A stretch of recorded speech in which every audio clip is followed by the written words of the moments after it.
Like, we got a live stream. My name's Moshe, and I'm coming to you from Israel in the Galilee. And today is the 8th of March, and it's early for me. It's a little bit after 7:02, I think, in the morning. And it's another cold morning here in Israel, the promised land. 47 degrees, high is 64. And amazingly, it's going to be sunny the whole day. And it's just never going to get that warm. I don't get it. And then we should go down to 42 degrees tonight again, with sunny day tomorrow coming in at 65. And then we get changed. Tuesday, the low is 45 and we come up to 69. Then Wednesday, we get a low of 51, so it's changing. Finally. And then it goes to high of 73. And then it goes to 71, then it goes to 68, 69, 72. And then they're predicting, sadly, I hope it never happens. I'll pray for rain a week from tomorrow, but that's a very far off forecast. So I hope that doesn't happen. My Heavenly Father, I pray we don't get any more rain for a long time. We've had so much. B'Shem Yeshua HaMashiach, and it just keeps everything so cold. So what we're waiting for now is for several warm days in a row to warm the house up, because the house is still freezing. The house is usually 10, 15 degrees colder than outside, which works when it's 95 degrees. But when it's, 65, you're at 50. The house is 50, 55 degrees. It doesn't get, you're walking around dressed in the house. Maybe the house gets to 57, 58 or something. It's terrible, All right, enough on that. No belly aching. All right. They build the houses like houses were built probably around 1890, no insulation. Okay, let me go into the live stream and see what it looks like. We're going to cover today. I'm hearing about the prophecy in Jeremiah 23 again. I covered it a long time ago. I'll go through it again today.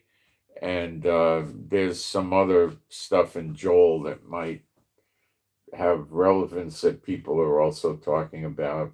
But we'll go to work on that. I'll go through it with you verse by verse. And we'll start off by getting into the war news. There's a bunch, but not that much. And it's basically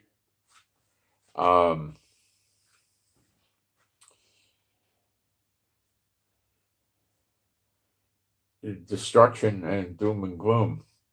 But we're getting a lot of attacks here from Hezbollah, and I don't know how that happened, okay? It shouldn't have happened, but it did happen. Let me turn the volume down. Shouldn't have happened, but it did happen. Let me turn the volume down.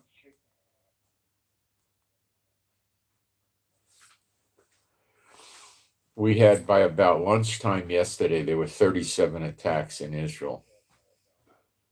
It's annoying. I don't believe anybody got hurt. I don't believe we got any real property damage. It's annoying. It wakes you up at night. Last night we had some explosions, probably down by Tiberias or something, and it was going boom, boom, but muffled because it was miles away, and the dogs started crying, so it wakes you up at night. And, it generally stinks. During the day, the dogs need to be outside. It's fresh air. It's nice, sunny. Then the red alerts come off, and then you got to go get the dogs and start yelling for them to come home, because you don't want them outside when shrapnel could fall. Okay, so you don't want that. And then we had a piece of shrapnel hit the guest house. We don't know how long ago, but it was, it hit it, and we had to make a repair on it. It was cost us 1,500 shekels, because the landlord won't pay for anything. And then if you tried to get the money from the government, they would give it to the owner, not us. So it would never come to us. Welcome to Israel.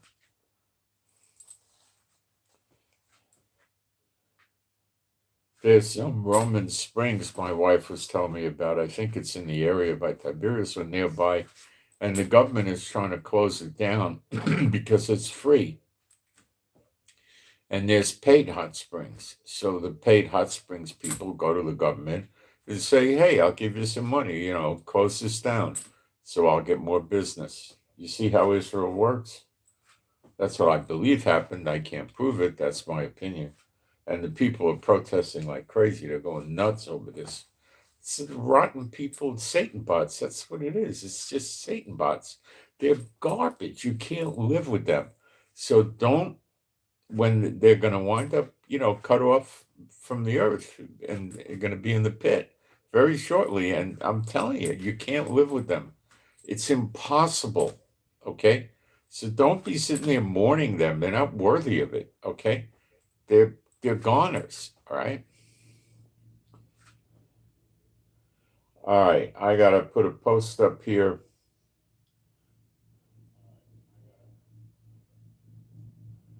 It'll take a few seconds. And this kind of sick behavior you get with the Netanyahu administration, more so than any other administration in Israel. He's so bad. And they love him because they're so bad. That's why they love him.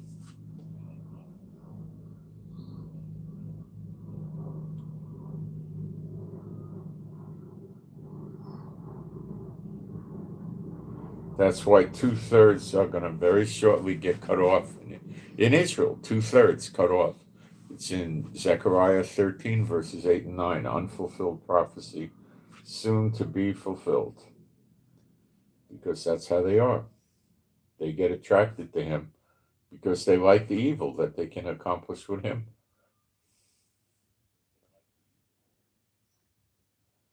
And that's what his job is, to make Israel a horrible place.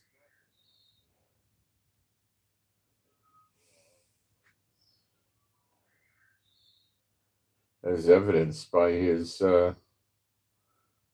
actions. He does hate Iran's guts. So I think he's really fighting against Iran for real. He hates them. I mean, he hates them. All right. Being a Bible believing site, I'm going to do some praise. You could join in. There is no God like Jehovah. There is no God like Jehovah. There is no God like Jehovah. There is no God like Jehovah. There is no God like Jehovah. There is no God like Jehovah. There is no God like Jehovah. There is no Messiah like Yeshua. There is no Messiah like Yeshua. There is no Messiah like Yeshua. There is no Messiah like Yeshua.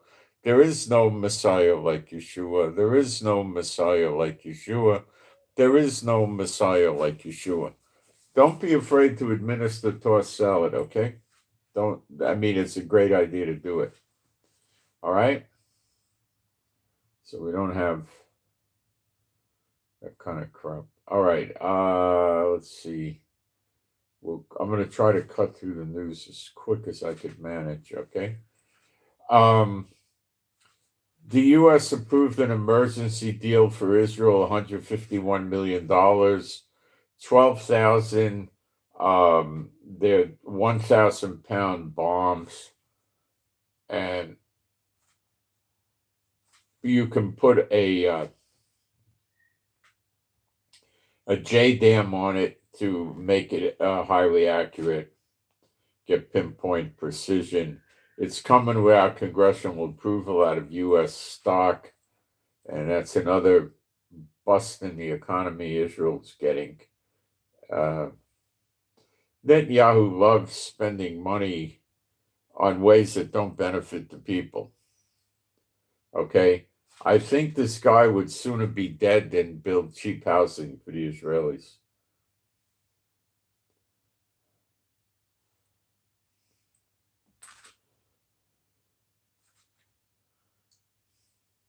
That's my opinion.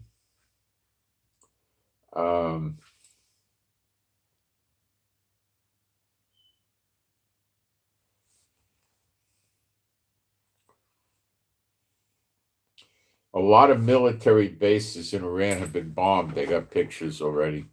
Lots of damage to the military bases, their police, their Baij, their IRGC, all that. And they're running around chasing this targeted assassination nonsense again. It does help, but it doesn't do much. It really doesn't. Look at them launching, look at all the damage they're doing after you killed Khomeini. It's it works a little, but I mean, they put too much energy in it.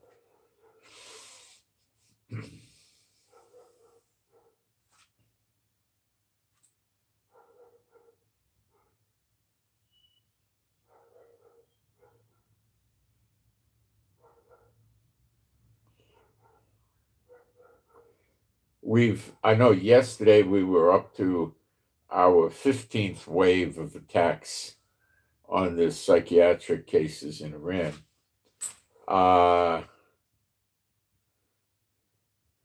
Now Israel is attacking the infrastructure of the terrorist psychopaths in Iran.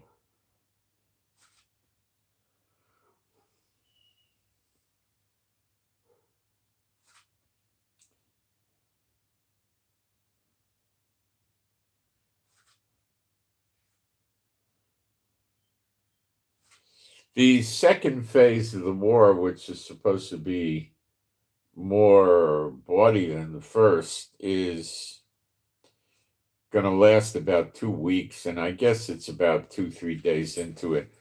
What you need to know is that these Middle Eastern countries can't protect themselves.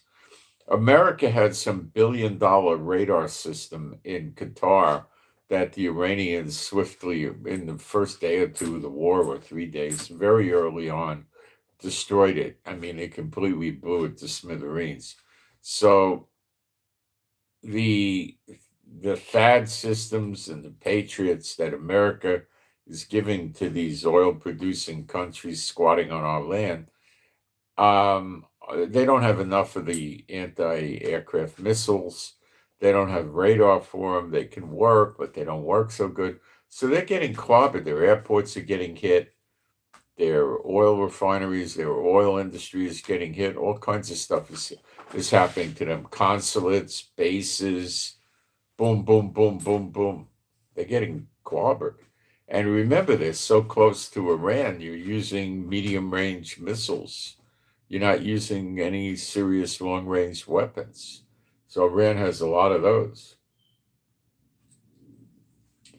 The second phase, the aim of it is the systematic destruction of the Iranian, what's left of their military capabilities, including the missile launchers, the command and control centers, Revolutionary Guard infrastructure, and key regime assets. They're down to, we believe, 120 missile launchers. We thought there was 100, but I believe they're down to about 120. So that's a significant number, and that's ugly, and we got to keep working on it.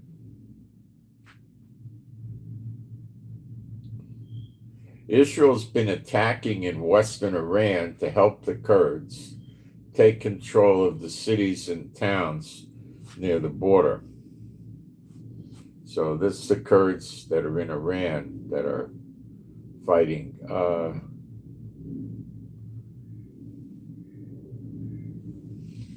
Trump's talking like the war's already over.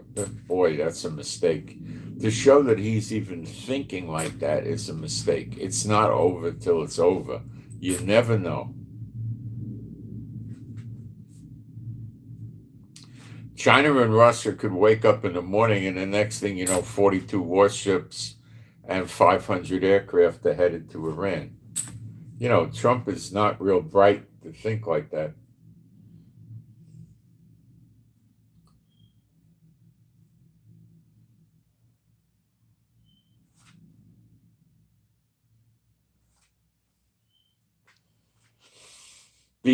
What is this? One of the Iranian jerks, the president of Iran, not the Ayatollah, if they even have another Ayatollah, declared that it was the first time that Iran has ever lost in thousands of years to surrounding Middle Eastern countries. Well, the idiot didn't lose to surrounding Middle Eastern countries. He lost to Israel and the United States, which are not surrounding Middle Eastern countries.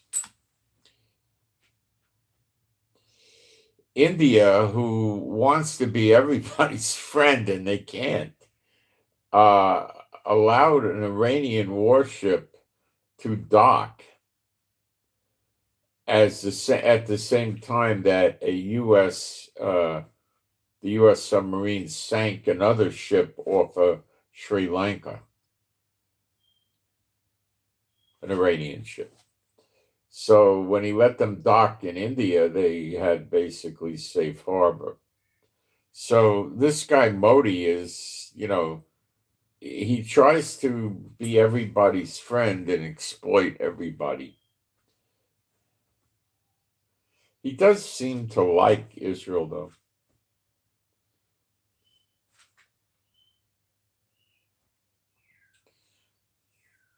Trump is now warning of complete destruction. That's your prophecy, Jeremiah 49.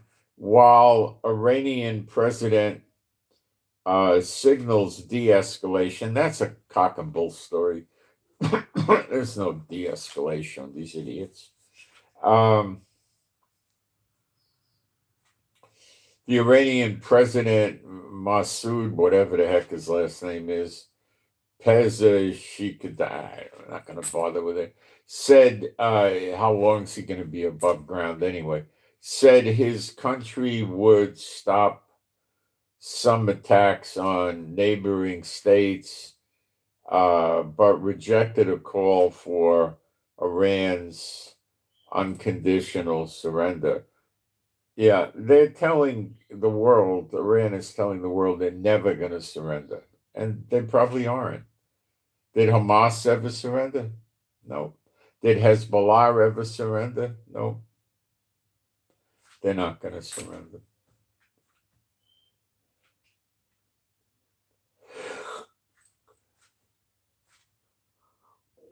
$120 missile launches is 120 too many.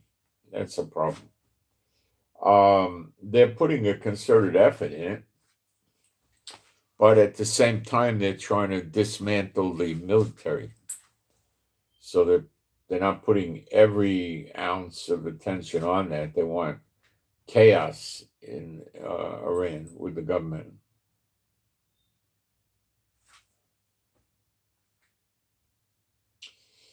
The Iranian Revolutionary Guards have set conditions for ending the war. This is a joke, but I mean, it's real, but it's comical what they want. The evacuation of military bases and the expulsion of the American terrorist army from the region surrounding Iran.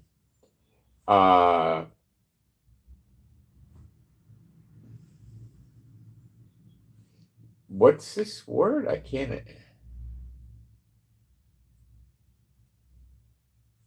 Necessary. It's a typo from that. Okay, necessary to stabilize the new equation in favor of the region residents. We reiterate no location where Americans or Israelis are present will be safe. So they want to get rid of Israel and America, and then they'll talk about, I mean, it's comical, They're still playing this stupid Middle East Muslim terrorist game with the empty threats that they can't possibly deliver on.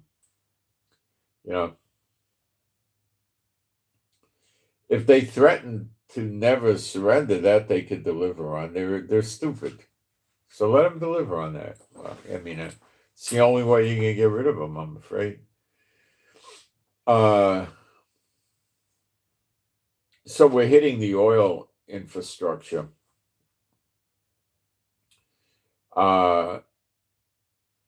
In Tehran and other places. It's about time.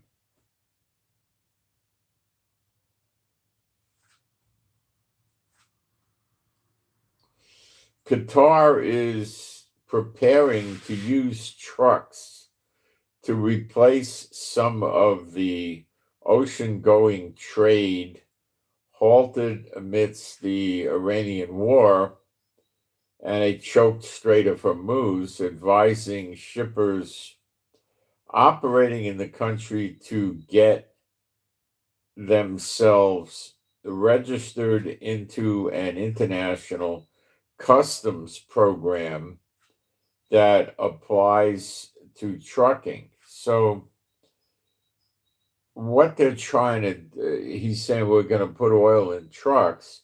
So he's talking what, 2,000 trucks, 3,000? An oil tanker is going to hold as much oil as hundreds and hundreds of trucks. A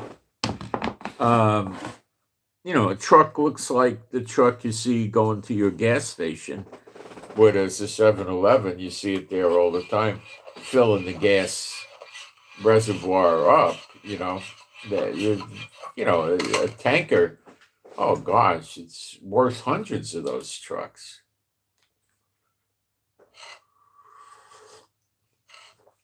And then there's expense,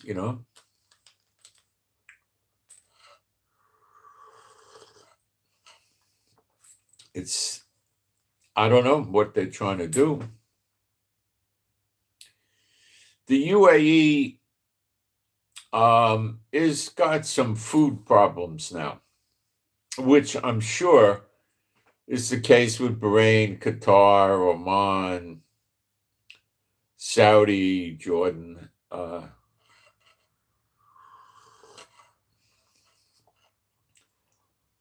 Domestically prepared food or grown food or processed, that they have. But some of the wealthier countries, which Jordan is not one of them,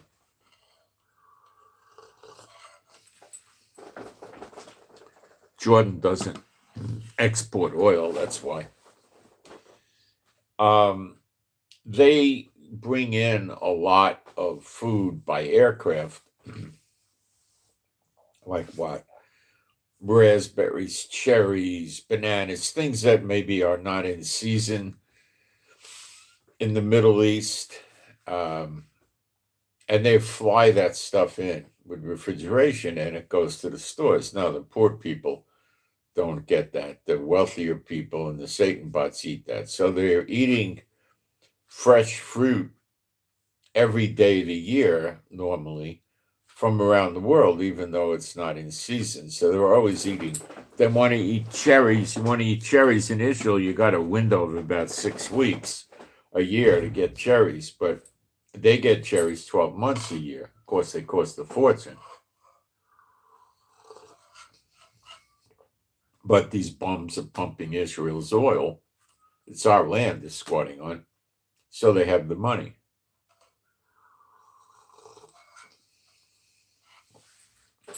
So a lot of stuff is running out of stock. And we're seeing that in Israel. We're getting outages in the stores on a lot of products because nobody wants to come here.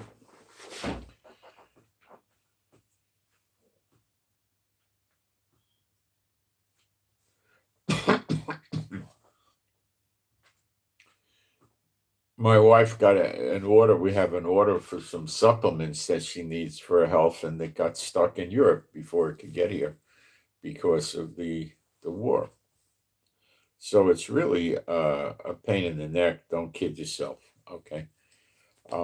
At night, you go to sleep, and then the sirens go off. Now, the sirens are designed to wake you if you're asleep. The sirens are designed to wake you if you're asleep, sound asleep. Okay. And they go for minutes. And then you start hearing the explosions. Now, if the explosions are within a mile of you, they're pretty loud. That wakes you up too. If that doesn't get you up, then the dogs start crying because they hate this. I think one of the neighborhood's dogs told my dogs that the neighborhood cats are the ones launching the explosions, and my dogs believed it or something. I don't know what happened, but they start crying, and they don't like it, and that, you get up. So that stinks.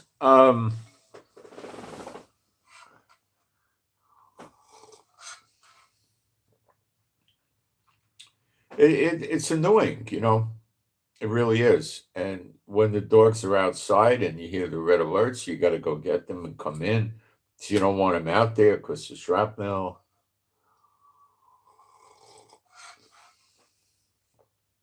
And they get more scared out there from the noise than they do inside the house. So they may get into panic, and in the house they won't.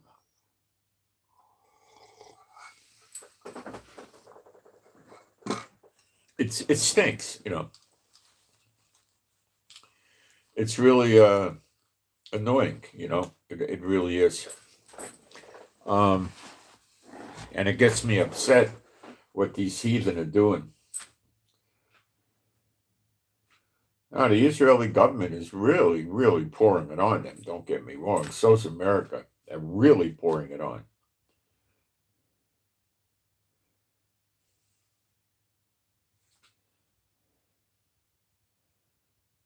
The Iranian Foreign Minister Abbas Arakokrochi, or whatever his name is, the U.S. committed a blatant and desperate crime by attacking a freshwater desalination plant on Keshem, I don't know, someplace in Iran island, one of their stupid islands. The water supply in 30 villages has been impacted. Well, idiots, that's what happens when you start playing "we're going to kill everybody in the Middle East" games, you morons. But they don't care. They don't care what happens to their people. They really don't. They care about their military, Okay, just to give you perspective, this is verified. There's a military hospital for America in Germany. How do you pronounce this? Landstuhl Regional Medical Center in Germany, American military hospital. The main hospital that received wounded, the American soldiers wounded in the Middle East, are transported over there. Now, if they got a superficial, injury, they probably don't transport them over there, but anything serious, they go over there. So they started clearing their capacity to make room for more American wounded soldiers. What they cleared out is labor and delivery, childbirth. They're referring that to the local hospitals in the region. Pregnant patients and non-critical cases are being redirected to civilian hospitals nearby in Germany.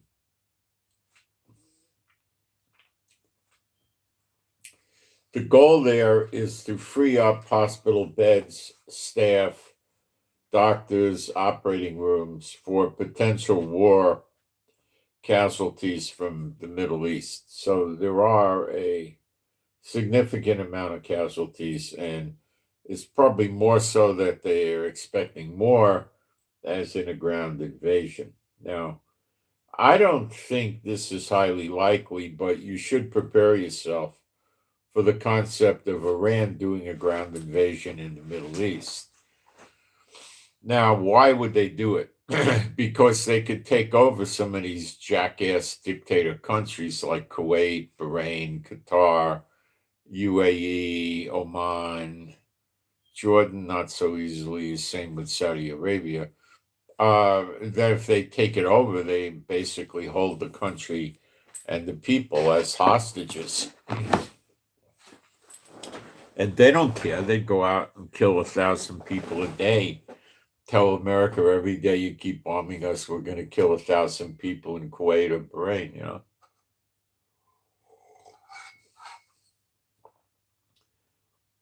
Then America would have a hard time bombing the Iranian military in these countries because they would be using human shields.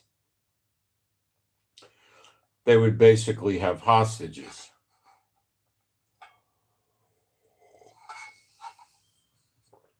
In the many, many thousands, tens of thousands. And, you know, it would be rather ugly. The only real thing that's stopping them is it would have to require convoys of armor, artillery, you know, all sorts of stuff to roll over and invade the country.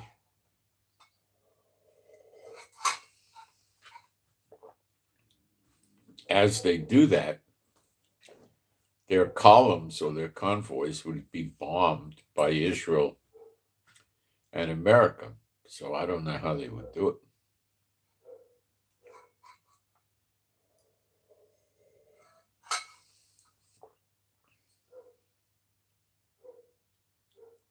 I don't know how they do it. I mean, they'd have to blow them up on the way in, which is not that hard to do. So I don't know. There's other options like sneak them in a different look. I don't know. It doesn't seem highly feasible to me. But it would help Iran so much. They might be dumb enough to try a move like this.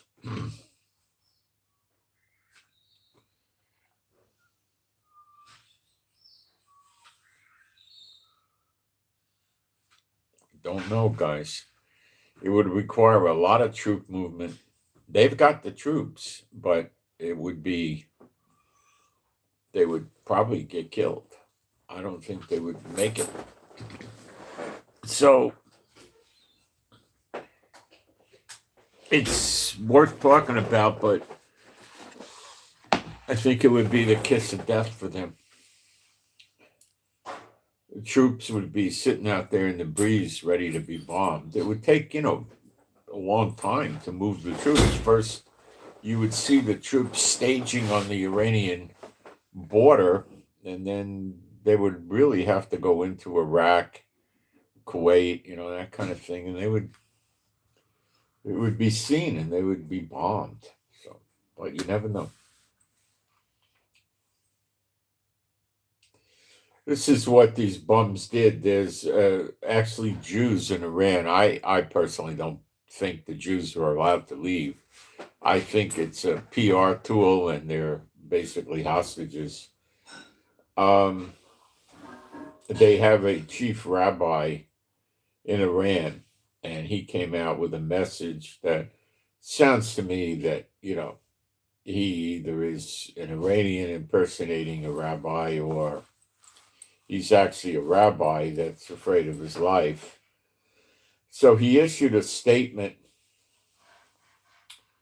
The statement said that criminal America, in cooperation with the Zionist regime, carried out a treacherous attack and that it should be condemned by the world and answered by Iran's armed forces.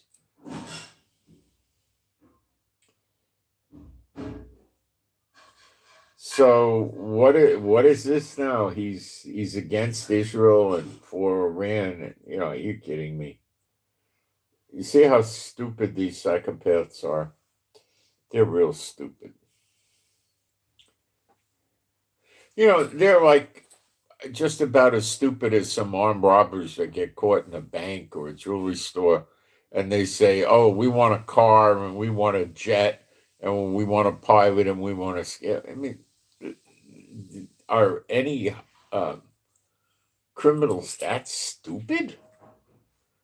I mean, that's stupid to believe that.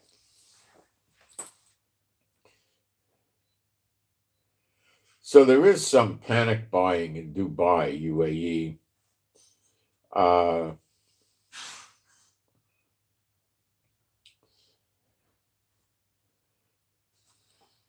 They got problems because there's disruption in shipping routes with boats, disruptions in air cargo, and of course the Straits of Hormuz. There's some people saying that the Dubai UAE has about 10 days before they get into major problems with the food. But they're far from getting into starvation problems. The things they're used to eating are going to not be around anymore, but they're still going to have food.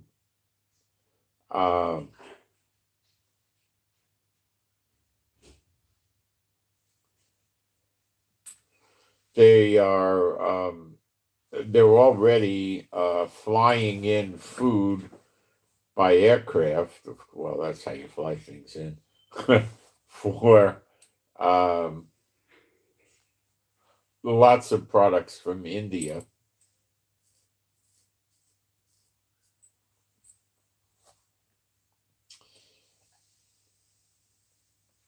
And they also have national food reserves.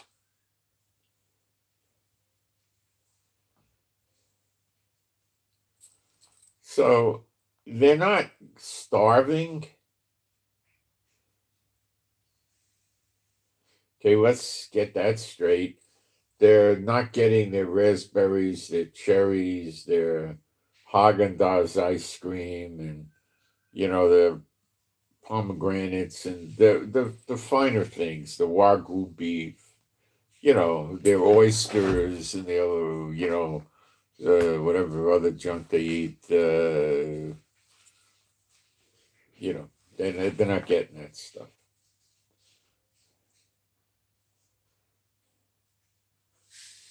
If the war does continue a long time, like 6 or 8 weeks, it's going to get critical for them. Some logistics experts are saying that fresh foods, the fruit and the vegetables, got maybe 10 days left. And there's no more, no more imports of that fine food. That would probably be, exotic cheeses and, all of that stuff. Tough. They might have to eat pasta and red sauce or cheese. I don't know what's going on, but they're not starving to death. Let's get that clear.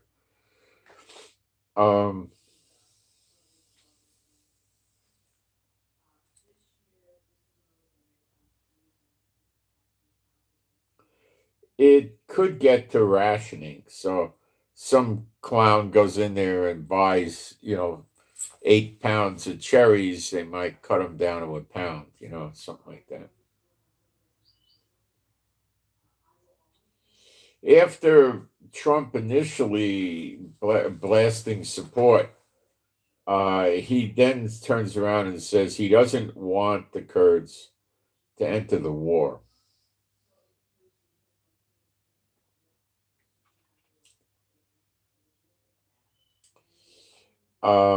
He previously said it would be wonderful for the Kurds, but he's saying now that it's complicated enough.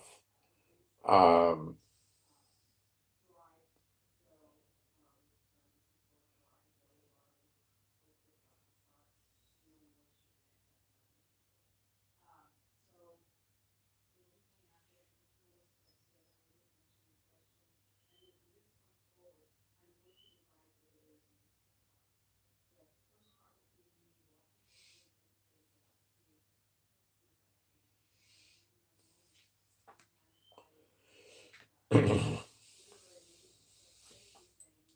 Trump also said he doesn't need people entering the war when the war's almost over. So I don't know what Trump's up to. The 82nd Airborne is pretty much on hold to come over here. So we'll see.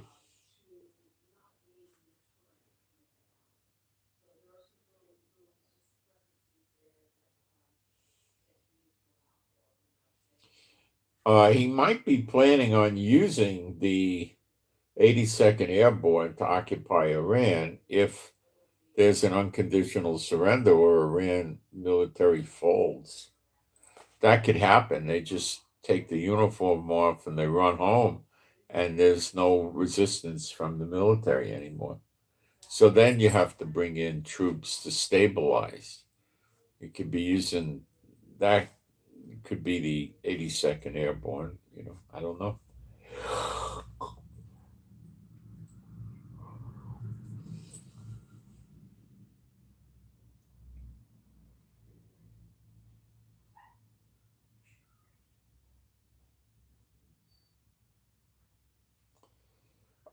Norwegian police confirm that a bomb was placed at the entrance of the U.S. Embassy in Oslo, and it did explode. The police and security forces in Oslo are investigating. Um,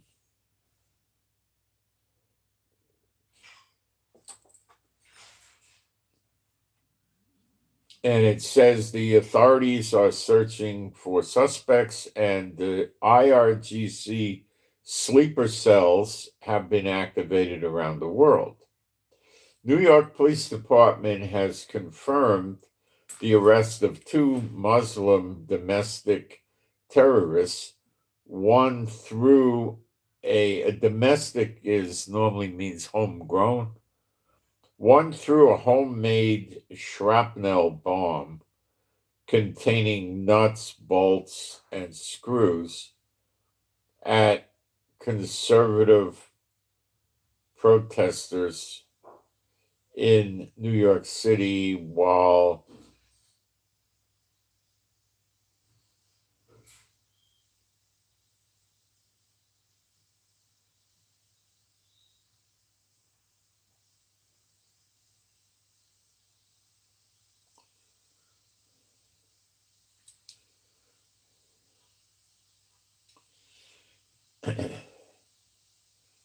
so I don't know how serious the sleeper agent threat is at this point, but you've got to be concerned about it and pay attention because we don't know yet.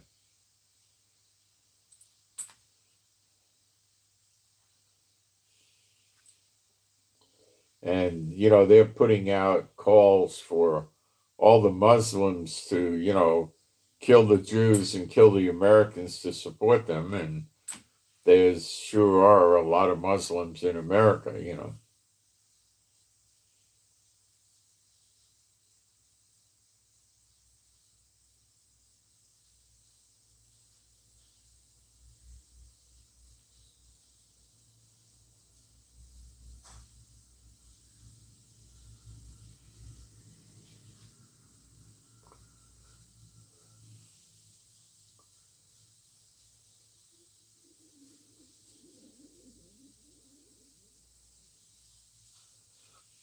So they're saying satellite imagery. Okay, fine. Images, they're taking pictures, reveals extensive damage at several Iranian military sites following air attacks by the US and Israel, including missile bases were hit, storage facilities, and air defense installations. So they still have air defense capability, not great, but they got it. That more than likely was courtesy of Russia and China. It could be homegrown, but probably more likely courtesy of Russia and China.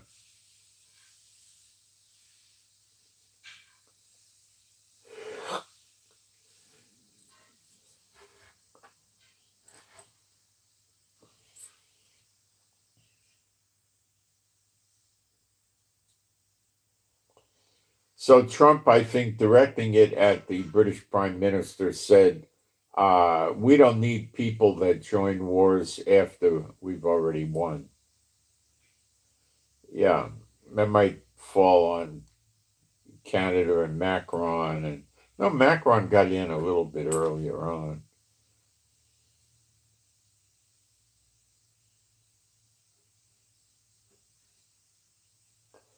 A reporter asked Trump how long the war would last. Trump said, whatever it takes. Their military is almost non-existent. I don't know about that. I don't think so.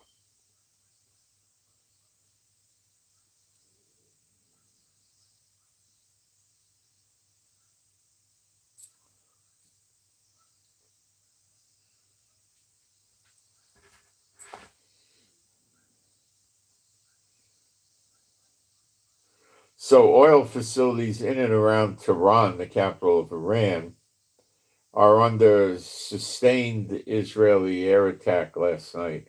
And I don't know what America did. They probably joined in. I mean, that's their nature. So America probably kicked in also. They're definitely attacking voraciously, no doubt about it. Doing an excellent job, too.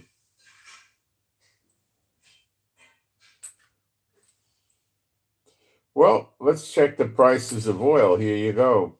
It's creeping up again. This is rather unsettling, and it should be. The WTI, the crude you buy in America, as they refer to it as US benchmark, is $90.90 a barrel. And the Brent is $92 to $93 a barrel. So it's creeping up. I mean, it's going to hit 100. It's going to probably go over 100. I see no trouble with it hitting 150 or even, well, maybe trouble there. 120, I don't see much trouble. That's not wrecking any economies or anything. Not at 120. No. 180, 200, that's going to start causing economic panic and chaos. Not what we're seeing.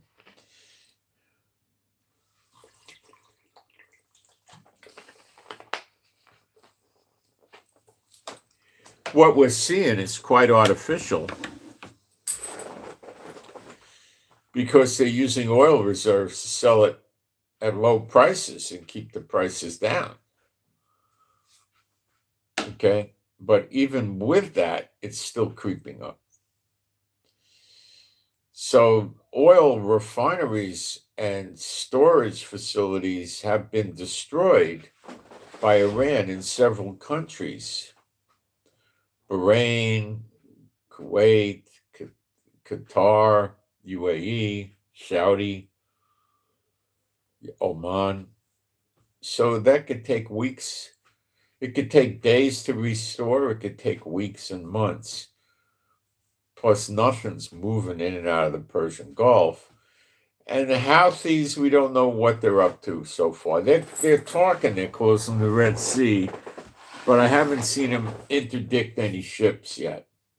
So they might be sitting there thinking, why the heck should we do what Iran wants us to do? They're basically going down memory lane. We're not going to get any more money out of them or anything like that. They're, going to be off the face of the earth pretty quick. So they might have just said, well, why are we doing this? We're going to probably get bombed and attacked, and what's the point?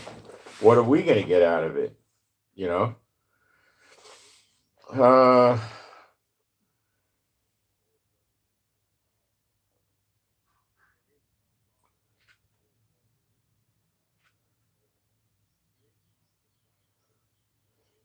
Someone writes, let me see if I can get this. It says, all I know, truth and facts, that a billion Islam prayers, Allah not hearing their prayers, Allah allows approved destruction of remaining IRGC at this time, even during Ramadan. Well, the problem here is who the heck is Allah anyway? I mean, I don't know who Allah is. Do you? Is there an Allah? Not that I know of. Is there a Satan? Oh, yeah, we got one of those. Gee, could it be one and the same? Oh, duh. Sure.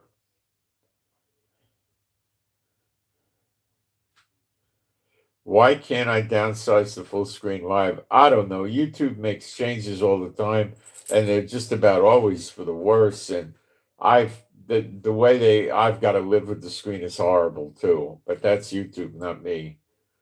I don't do anything about that. I have no control. Anyone here from America? Probably 2/3 to 4/5 of the people are from America.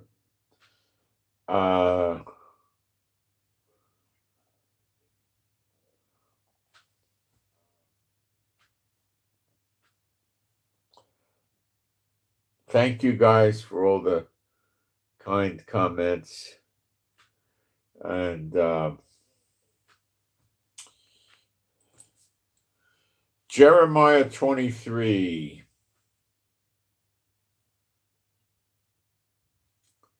Let's take a look here.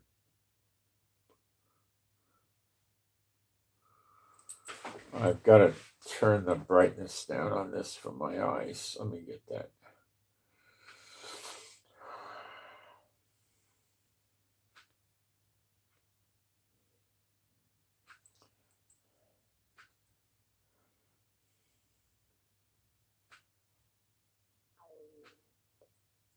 Should be enough.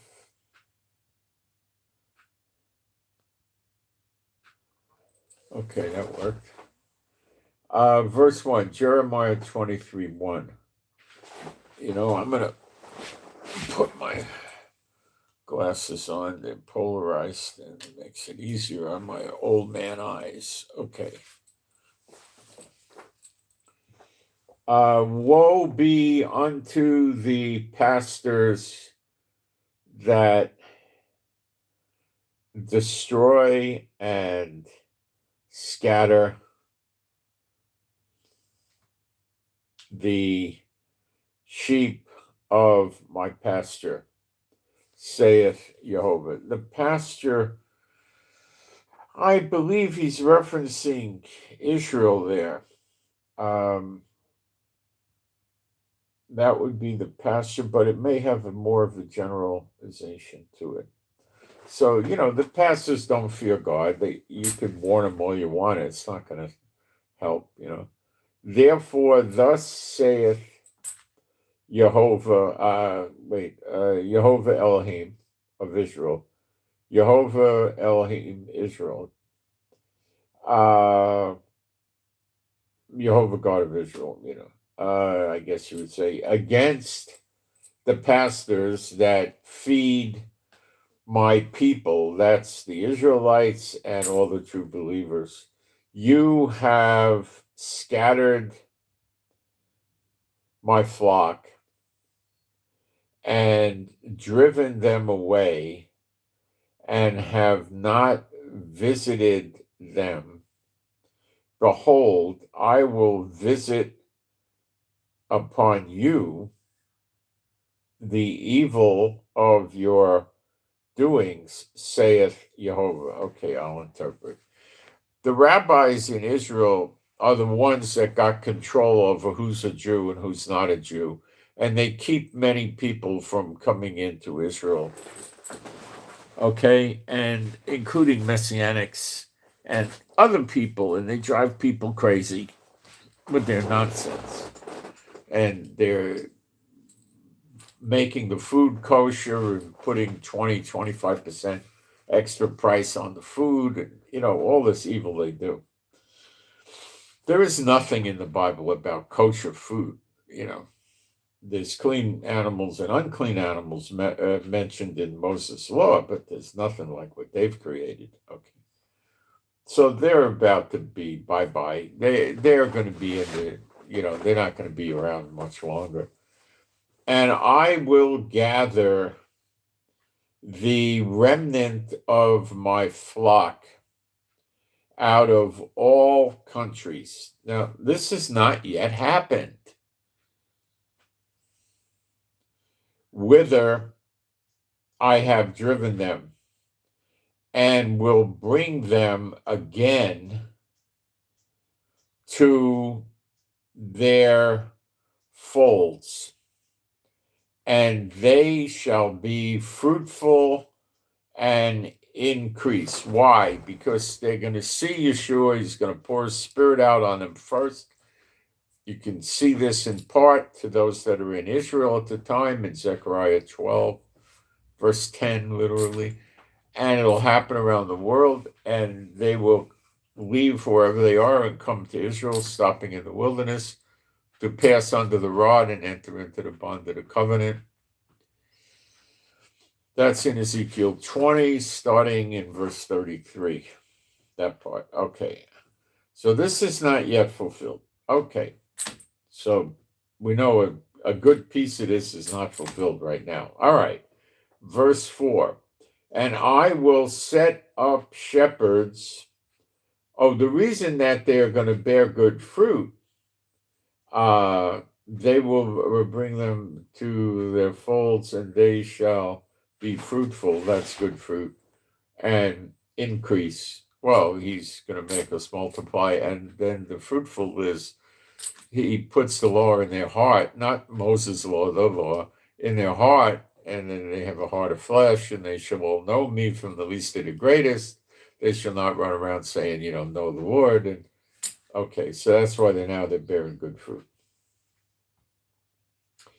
And I will set up shepherds over them, which shall feed them, and they shall fear no more. They shall fear no more, nor be dismayed, scared, disappointed, bummed out, depressed, neither shall they be lacking, saith the Lord. So, this is all good stuff. Why are they not fearing us? Well, you'll find out real soon. Arise, shine, your light has come. Okay. Behold, the days come, saith Jehovah, that I will raise unto David a righteous branch, and a king shall reign and prosper, and shall execute judgment and justice in the earth. Well, we could project that forward to Yeshua here in New Jerusalem, and there's a lot of things we could project on that. Okay.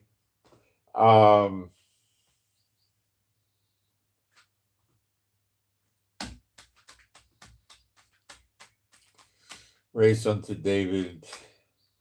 The branch unto David would be Yeshua. And then it says, and the king, but the text doesn't say that. They're deceiving you. The text says one word, Malach, which means king. So it says in reality, without listening to the churchianity twisting, behold, it's saying like, behold, days, come, speak Jehovah. And then it just says, it doesn't say that I will, it just says raise David, righteous branch, king. So Yeshua is the king. He's the king of Israel. That makes better sense than them putting in here and the king, making you think it's some other person, you see? See how they do it?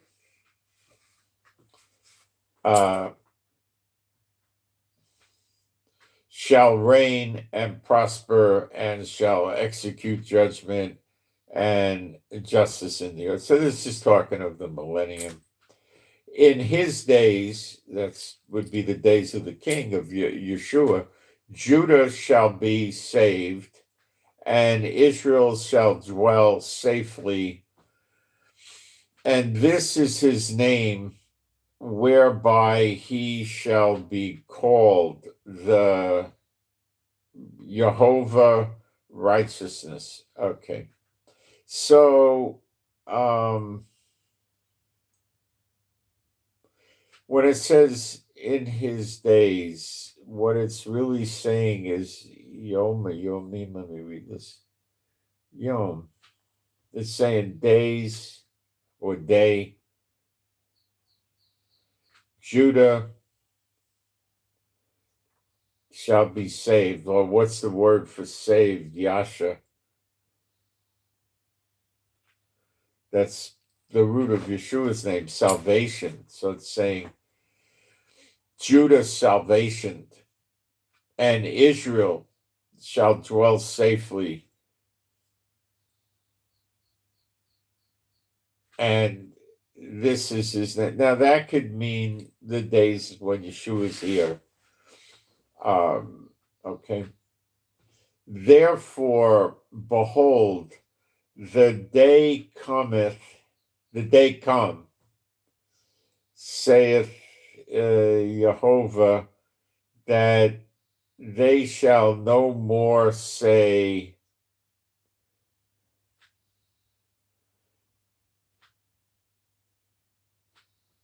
Jehovah liveth, which brought up the children of Israel out of the land of Egypt.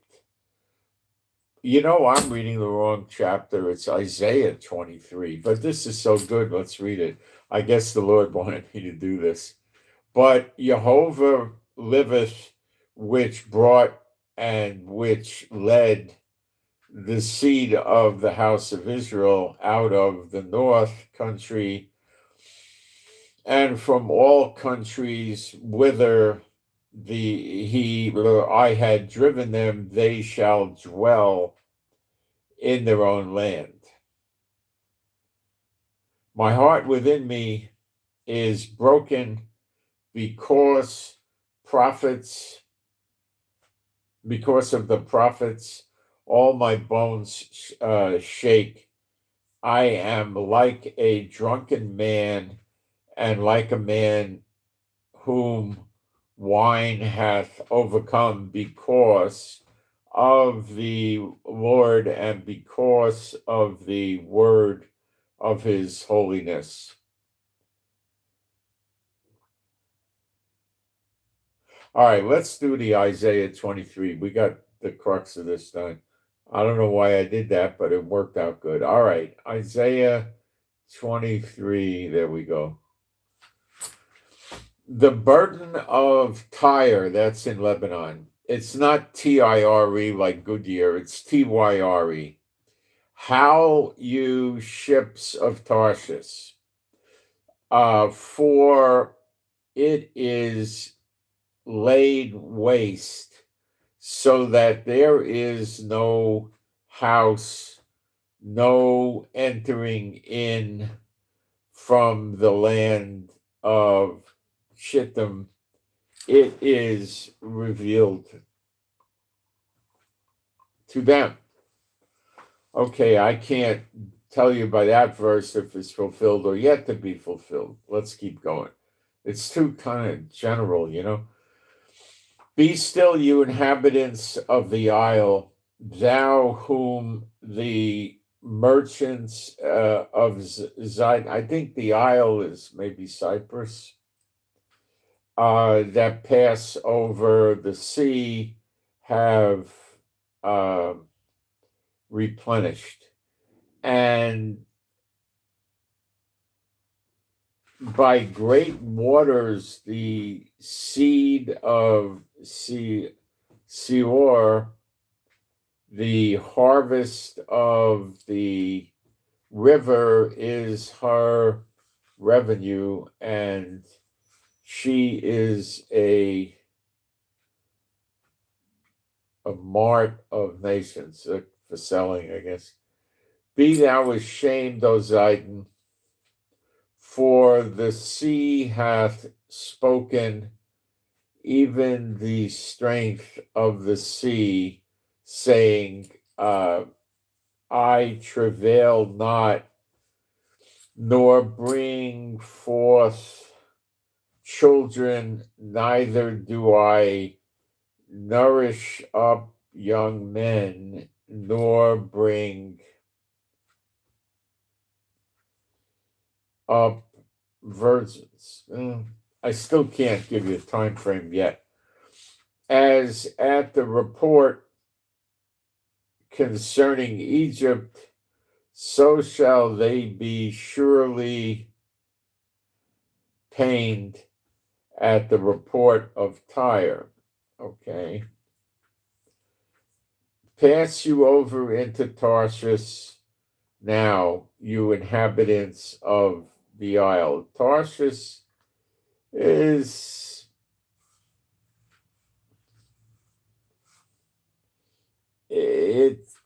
people say could be the UK. It's a Phoenician city in a distant part of the Mediterranean Sea, to which the prophet Jonah was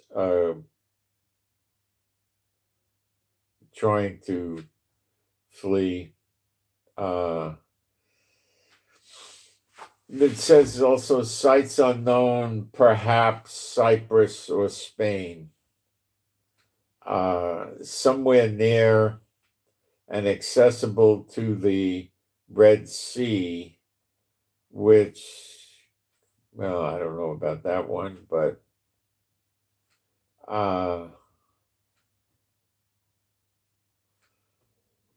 so it's got different, interpretations where it is. Okay.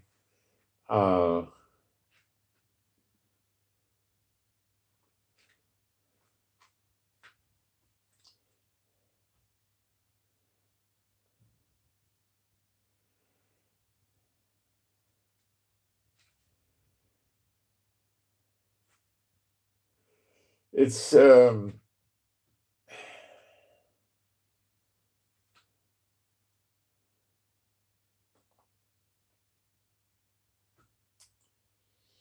it's someplace on the Mediterranean, they seem to agree. Okay. Pass you over to Tarshish, how you inhabitants of the isle. So, okay. Is this your joyous city whose antiquity is of ancient days? Her own feet shall carry her afar off to sojourn.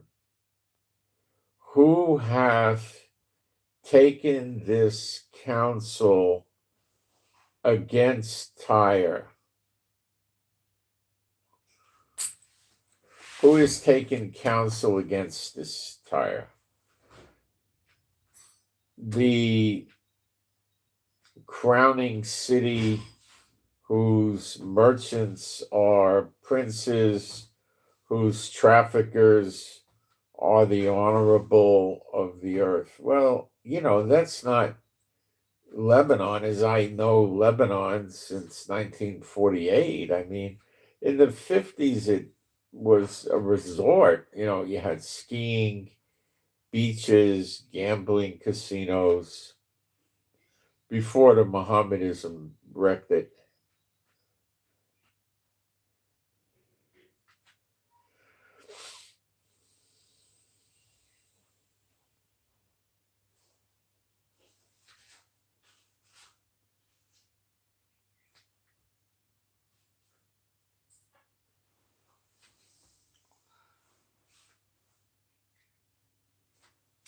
Let's see if we can get more precision where Tyre is.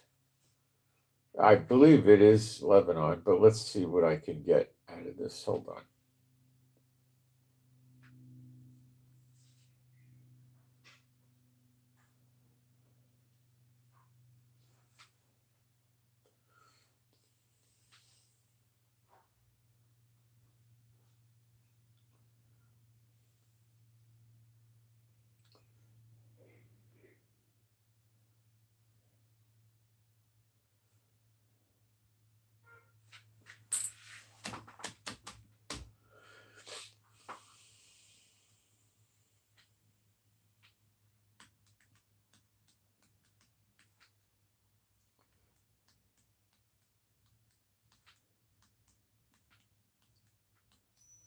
It's 50 miles north of Haifa, smack dab in Lebanon.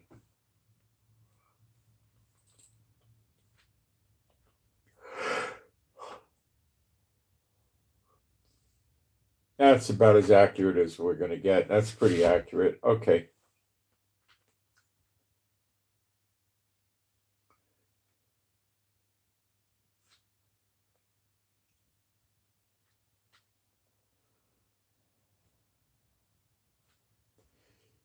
Is this your joyous city whose antiquity is of ancient days? Her own feet shall carry her afar off to sojourn. So that means they're going to be leaving, I guess.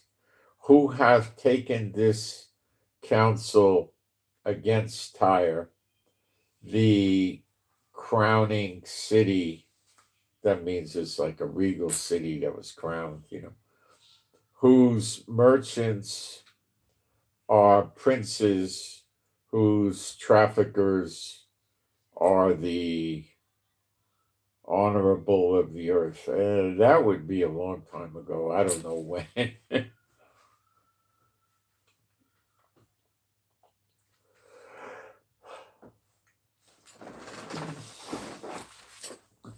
Lebanon used to do a lot better, but I would guess by the mid to late 60s that petered out, died off. The Jehovah of hosts hath persecuted it to stain the pride of all glory and to bring into contempt all the honorable of the earth. Pass through thy land as a river, O daughter of Tarshish. There is no more strength. He stretcheth out his hand over the sea. He shook the kingdom. Jehovah hath given a commandment against the merchant city to destroy the strongholds thereof. Well, that's sort of a fit for today. It is a fit. And he said, though thou shalt no more rejoice, O thou oppressed virgin, daughter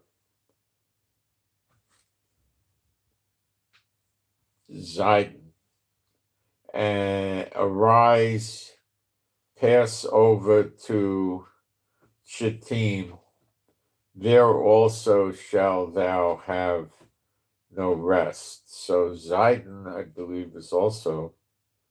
Oh, come on. Well, let me just use this the other way. It's easier.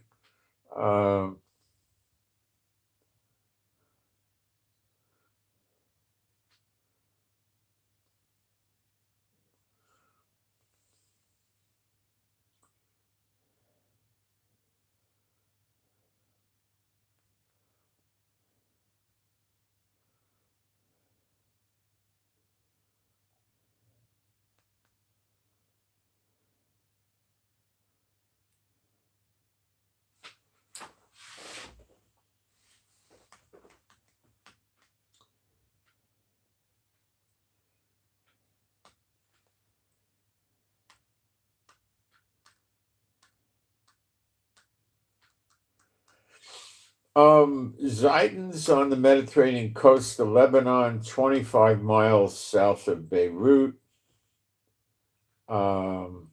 And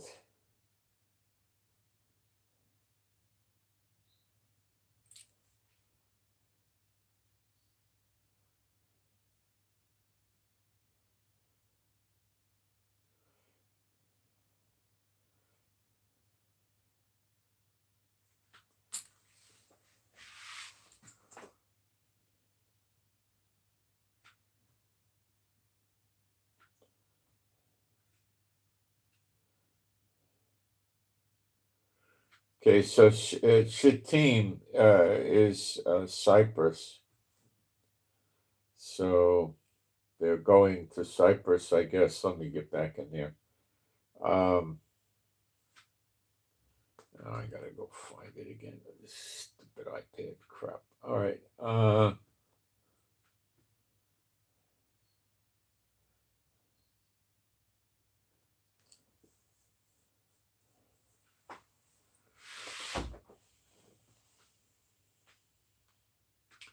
So it's what is the verse around 12? And he said, "Thou shalt no more rejoice, O thou oppressed virgin daughter of Zidon, arise and pass over to Chittim." So it's telling him, get up and go out of Lebanon and go to Cyprus. So things could be very bad there. You could take a ferry boat to Cyprus. It's like overnight ferry boat ride.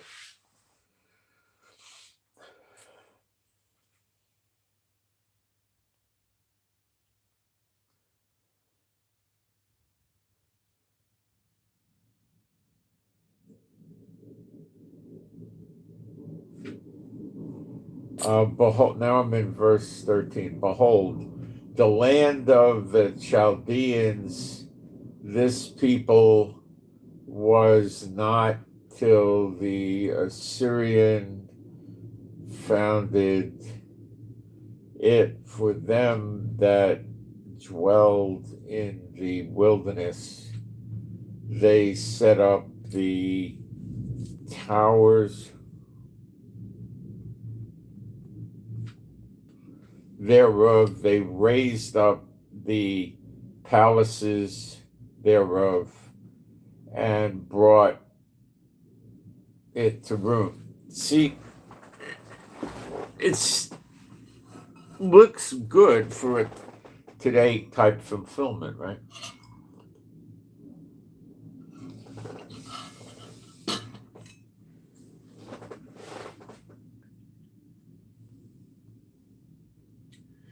"14. Howl, you ships of Tarshish, for your strength is laid waste. And it shall come to pass in that day that Tyre shall be forgotten 70 years, according to the days of one king. After the end of 70 years shall Tyre sing as a harlot. Take a harp, go about the city, thou harlot that hast been forgotten. make sweet melody, sing many songs that thou mayest be remembered. It doesn't make sense because it's our land. It reverts to us. And we don't have a harlot coming back to the land at the end of the second 70. I'm going to go take a break, but we'll get into this deeper. It doesn't give me a good fit at all. But we'll dig into it. I'll be right back.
Not yet, no.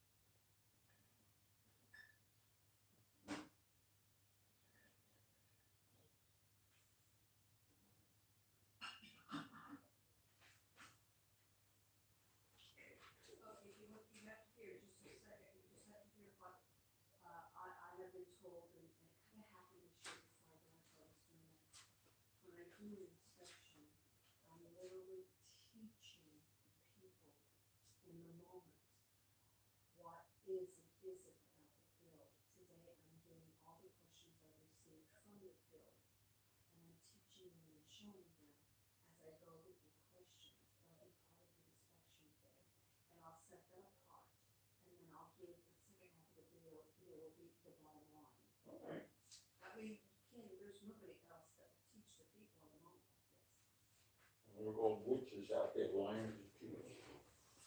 All right.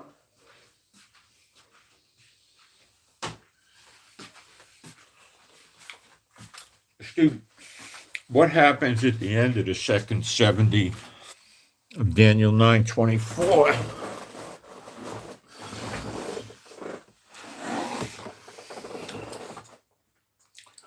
Yeshua comes to earth with New Jerusalem, and that doesn't lend itself to this.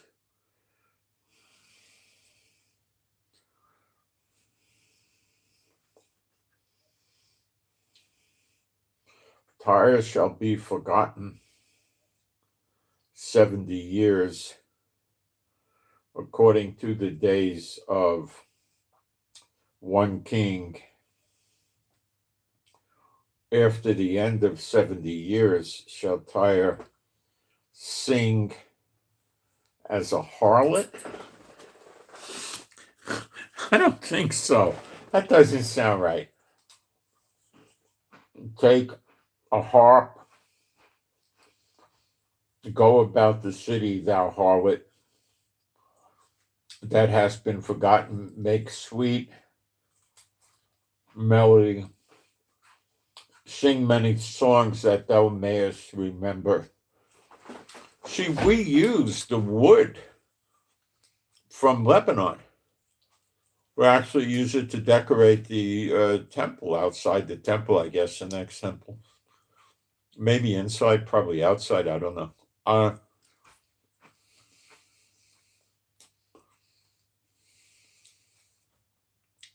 It's not forgotten. We're there. You'll be going to the beaches of Lebanon.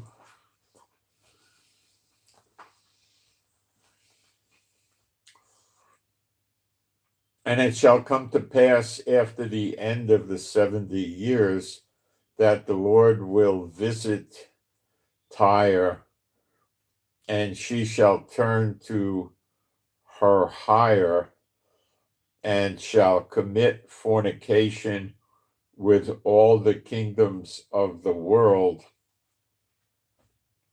upon the face of the earth. Now, this is supposed to take place while Yeshua is reigning in New Jerusalem.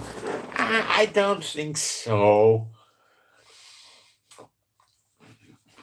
And her merchandise and her hire shall be holiness to the Lord. Whoa, what is this? It shall not be treasured nor laid up for her. Merchandise shall be for them that dwell before the Lord. Oh, this is changing it. Sufficiently for durable clothing. What the heck is going on here? Wait a minute.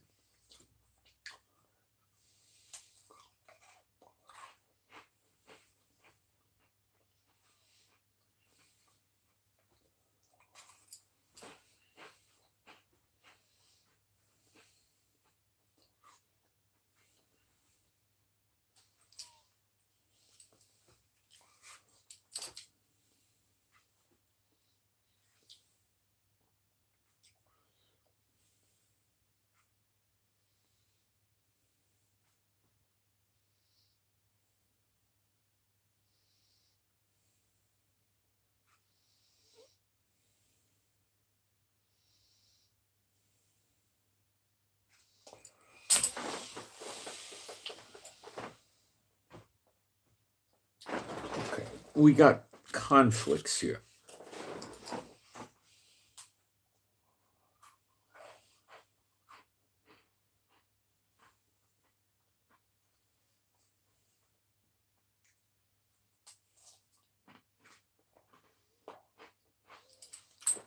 She's going to commit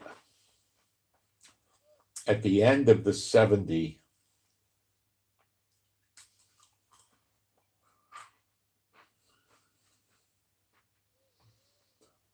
The Lord will visit Tyre,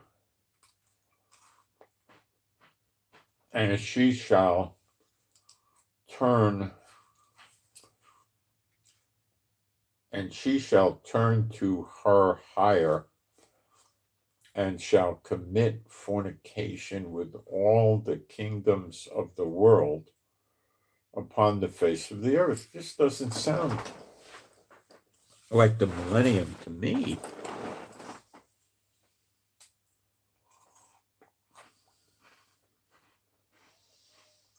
And her merchandise and her hire shall be holiness to the Lord. So what is going on here?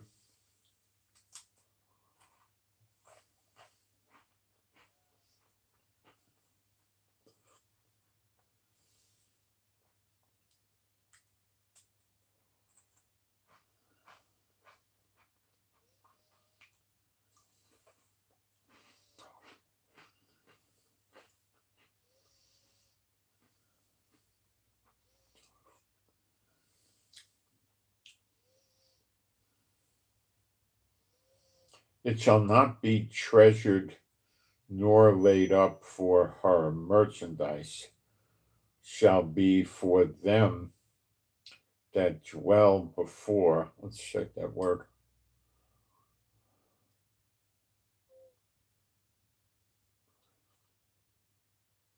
Punim, in the face of.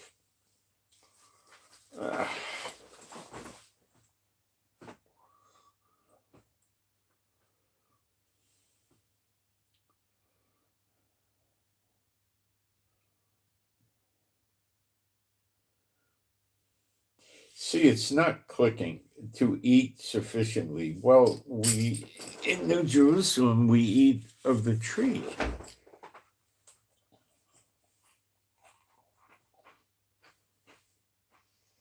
Why are we going to be eating food from Lebanon when we're in New Jerusalem?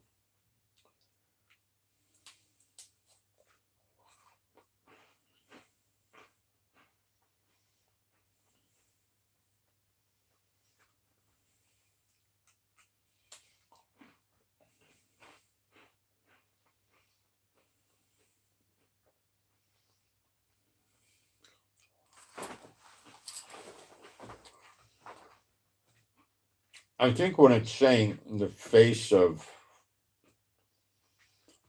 oh, it's a drop before the Lord. Let me do a little quick research here.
It's just too hard to swallow that this is happening in the millennium.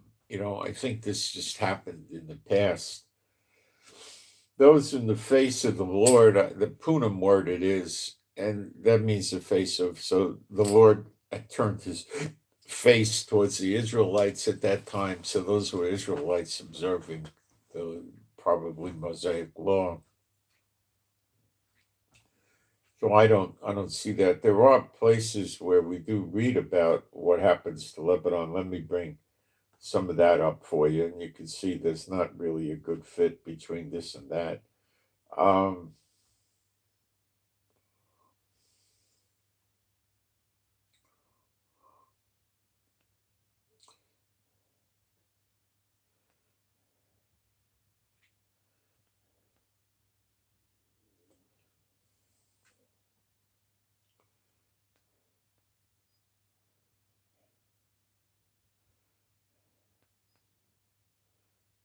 a lot of these people appear to get saved too in Lebanon. So I don't see them running to Cyprus. I don't see it. I think this has happened.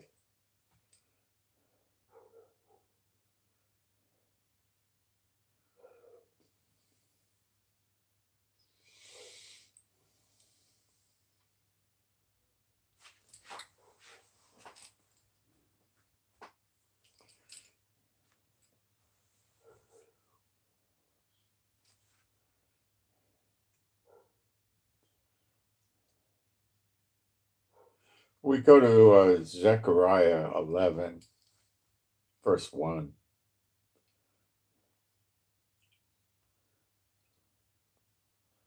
Zechariah. And where I'm supposed to be. Zechariah.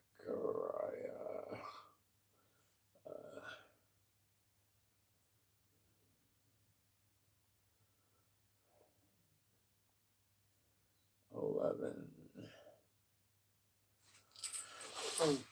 Open thy doors, O Lebanon, that the fire may devour thy cedars. Howl, fir tree, for the cedars is fallen, because the mighty are spoiled.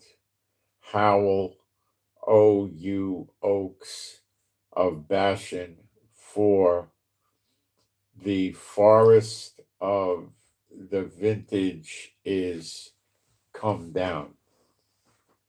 There is a voice of the howling of the shepherds, for their glory is spoiled, a voice of the roaring of young lions, for the pride of Jordan is spoiled. Well, that's going to happen too. Thus saith Jehovah, my God, feed the flock of the slaughter, whose possessors slay them, and hold themselves not guilty, and they that sell them say, Blessed be the Lord, for I am rich, and their own shepherds pity them not. For I will no more pity the inhabitants of the land with Jehovah, but lo, I will deliver the men, every one into his neighbor's hand, into the hand of the king, and they shall smite the land and cut off. No, I'm sorry, and cut out of their land. I will deliver them, and I will feed the flock of slaughter, even you, O poor of the flock. And I look unto the two staves, the one I called beauty, and the other I called bands, and I fed the flock. Now, the neighbor fighting neighbor is exactly what's going on now with Iran attacking Kuwait, Bahrain, Qatar, UAE, Oman, Jordan, and Saudi Arabia. You understand? 3 shepherds also I cut off in 1 month, and my soul loathed them, and their soul also abhorred me. Then said I will not feed you that dieth, let it die. and that is to be cut off, let it be cut off, and let the rest eat every one the flesh of another. Well, they start eating their flesh. Food shortages, I told you, could very well be right around the corner in the Middle East. And I took my staff, even beauty, and cut it asunder, that I might break my covenant which I had made with all the people. And it was broken in that day, and so the poor of the flock that waited upon me knew that it was the word of Jehovah. The poor that waited, that's us. That's the ones that are going to get restored in Israel. Oh, yeah.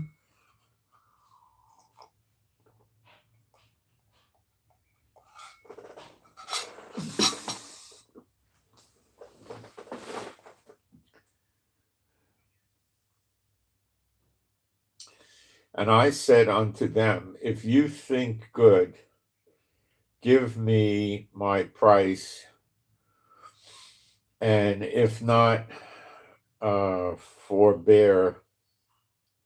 So they weighed for my price 30 pieces of silver, and the Lord said unto me, cast it unto the potters, a goodly price that I was prized at of them. And I took the 30 pieces and cast them to the potter in the house of the Lord. Then I cut asunder my other staff, even bands, that I might break the brotherhood between Judah and Israel. This is in the past. And Jehovah said unto me, take unto thee yet instruments of a foolish shepherd, for lo, raise up a shepherd in the land, which shall not visit those that be cut off, neither shall seek the young one, nor heal that is broken, nor feed that standeth still, but he shall eat the flesh of the fat and fear their claws and tear their claws in pieces. Woe to the idle shepherd that leaveth the flock, the sword shall be upon his arm and upon his right eye. His arm shall be clean dried up, and his right eye shall be utterly darkened.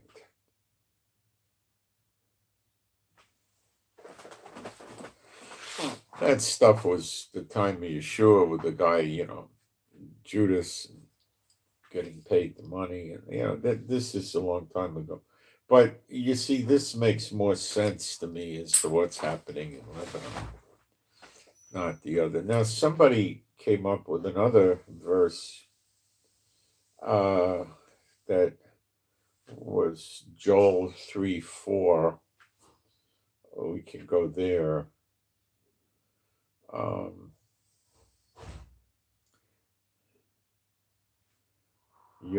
Joel is Yoel, and there's Yoella, which is the female version of Joel.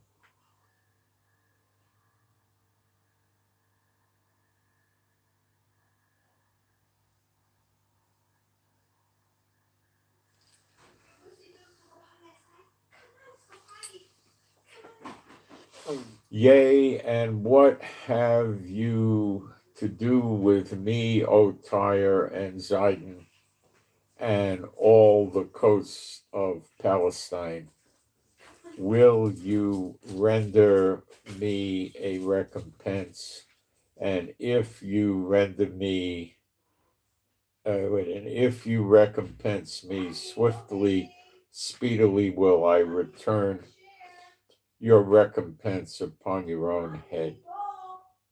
Yeah, now this sounds like today, okay? Let's go to the Joel 3, verse 1. For behold, in those days and in that time, when I shall bring again the captivity of Judah and Jerusalem. Now, that's kind of happening now, because it's not all Israel returning to the land. He's saying Judah and Jerusalem. That's the land we have now. Okay?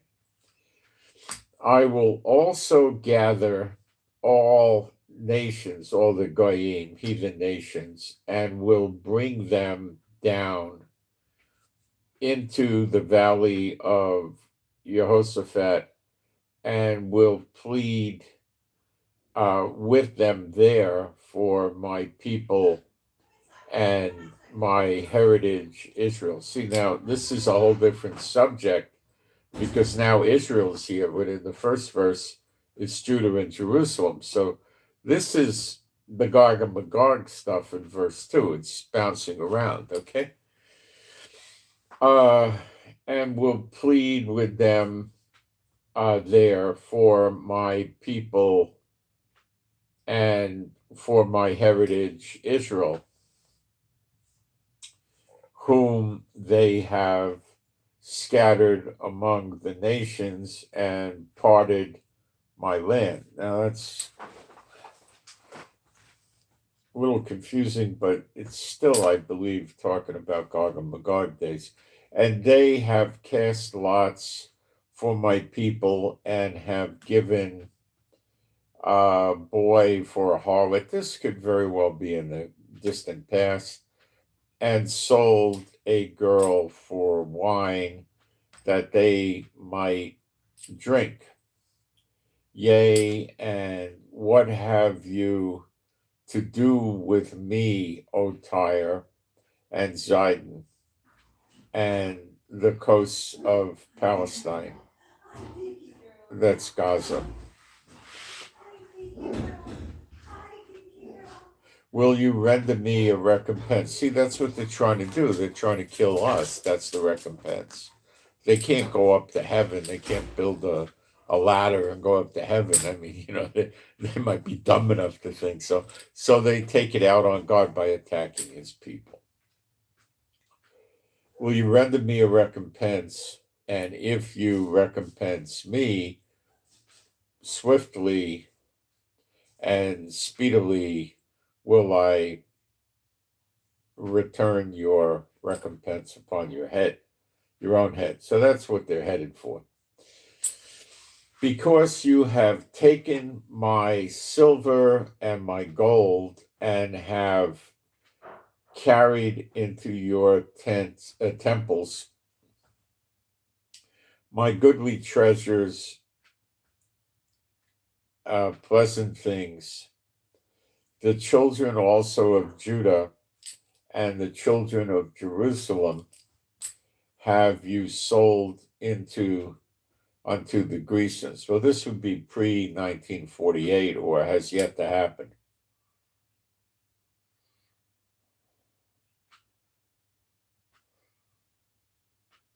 That you might remove them far from their borders. Behold, I will raise them out of the place whither you have sold them, and will return your recompense upon your own head. Well, that's the the redemption, when the 10 tribes wake up who they are.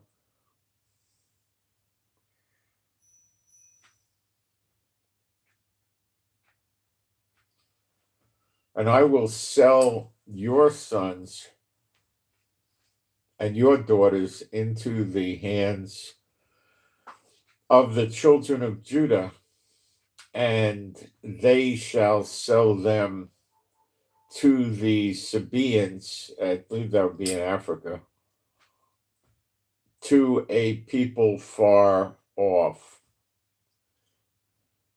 For the Lord hath spoken it.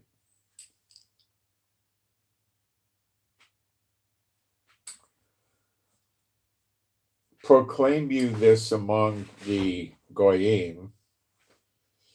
Prepare war, wake up the mighty men, let all the men of war draw near.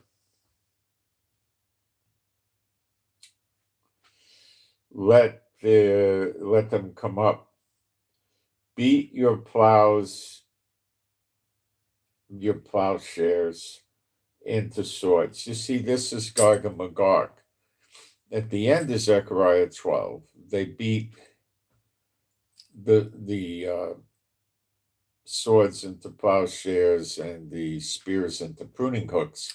And then when Gog and Magog comes, it reverses. This is the reversing, because it's not beating a sword into a plowshare. It's beating the plowshare, we could say, back into a sword to make it clearer, but it says swords. And your pruning hooks into spears. So you're reversing it, you see. For the weak say, I am strong. You see, this is kind of scattered around here to make it very difficult for an unbeliever to understand, okay? Assemble yourselves and come, all you heathen, and gather yourselves together round about thither.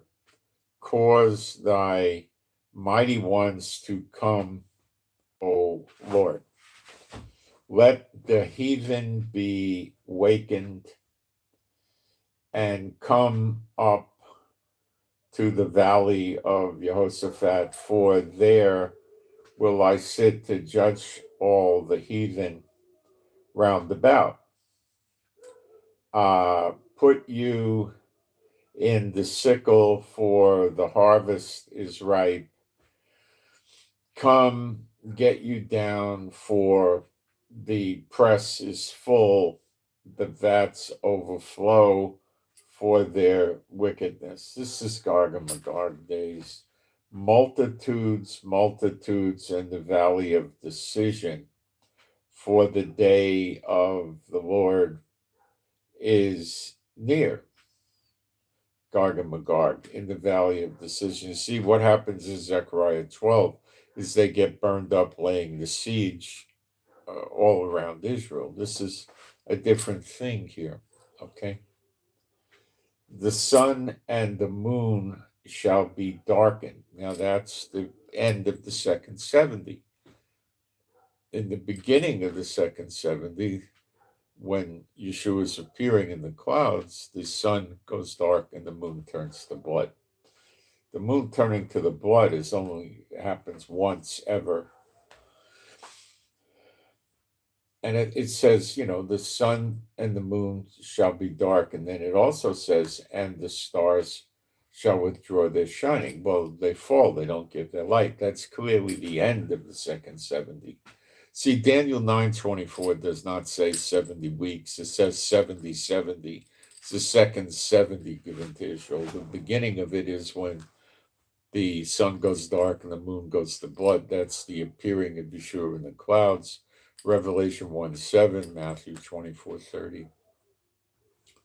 You should read it with John 6, verse 40, and Zechariah 12, verse 10.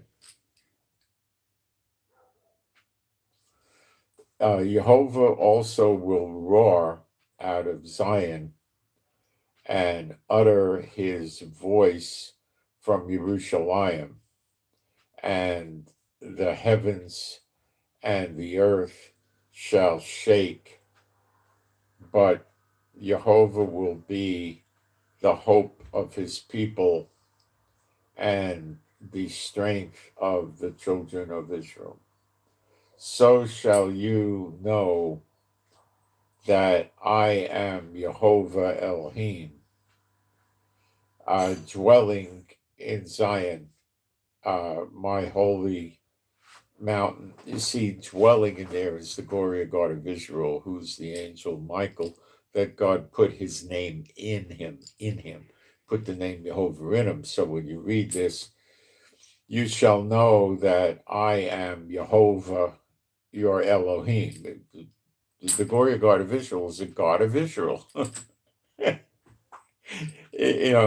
Okay. Dwelling in Zion, my holy mountain, that's where the temple will be, Mount Zion. Then shall Jerusalem be holy, and that's part of what you read in Daniel 9:24. And there shall no strangers pass through her any more.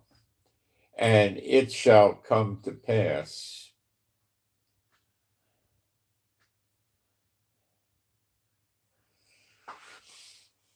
that in that day that the mountains shall drop down new wine.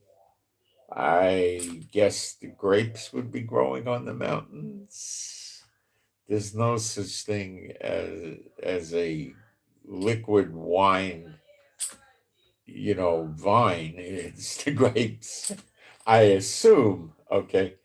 And the hills shall flow with milk. Well, cows grazing and milk, right?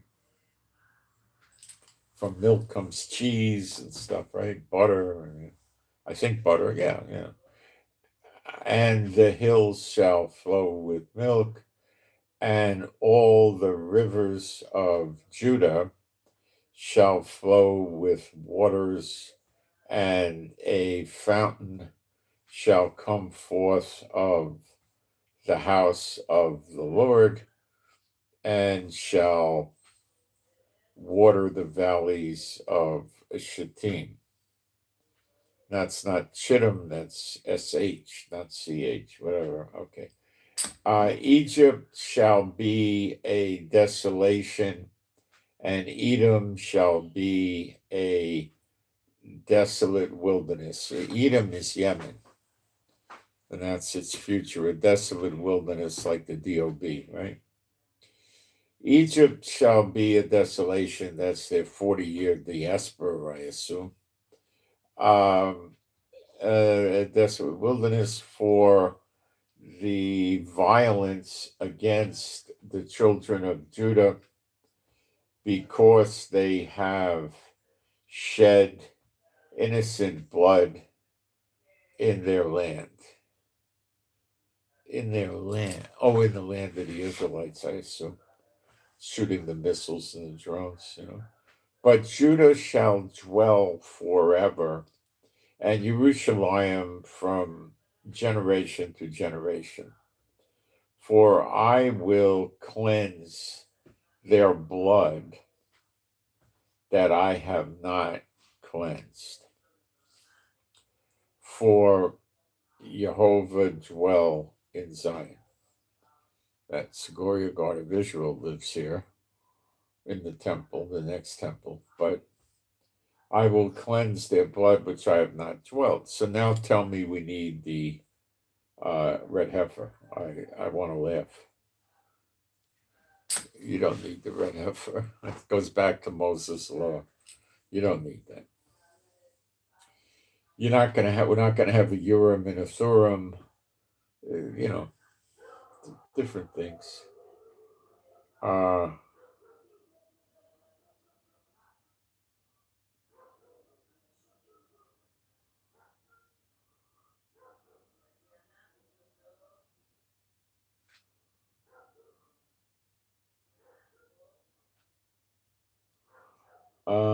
Let's see.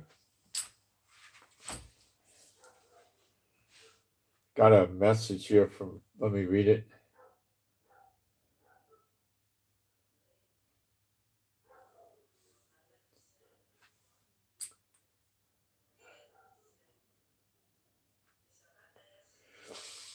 Can I or we pray every day against our enemies, just like in James 5:16 and 17, with 7 times punishment from God Jehovah for next 20 or 30 years? We can do that, or I can do that.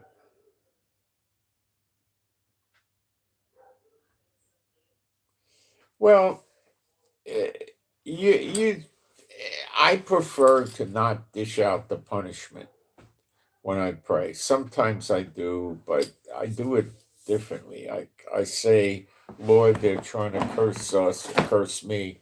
Please curse them. You say you will curse those that curse us and bless those that bless us. So please curse them. Also, the people that give offerings, I go the other route with the bless them. So I don't think it's appropriate to tell the Lord how to punish him, because revenge belongs to him, not us. So if we're telling the Lord to punish them and how exactly to punish them is, we're just using the Lord like as a tool for us to take revenge. You see what I'm saying?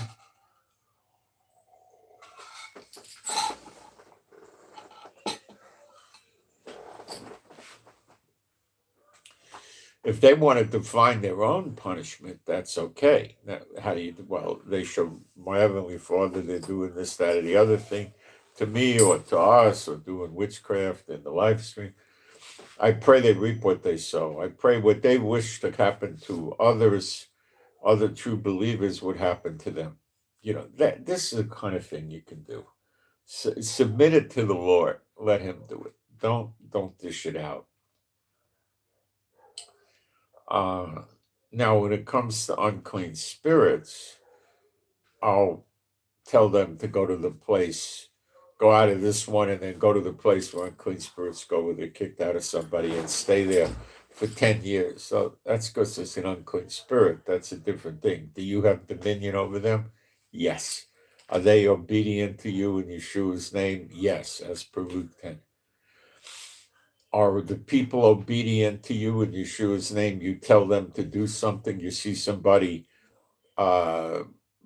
being a drunk walking down the street, and you tell them, I command you in Yeshua's name, drink no more, thou drunkard. Are they going to stop drinking? Of course not.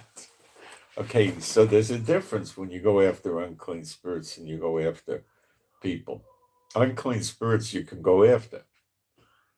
Now, should you take revenge against them? Well, we don't really do that by telling them to stay in a place for 10 years. You could be construing that as revenge, but it's also just getting rid of them for 10 years too.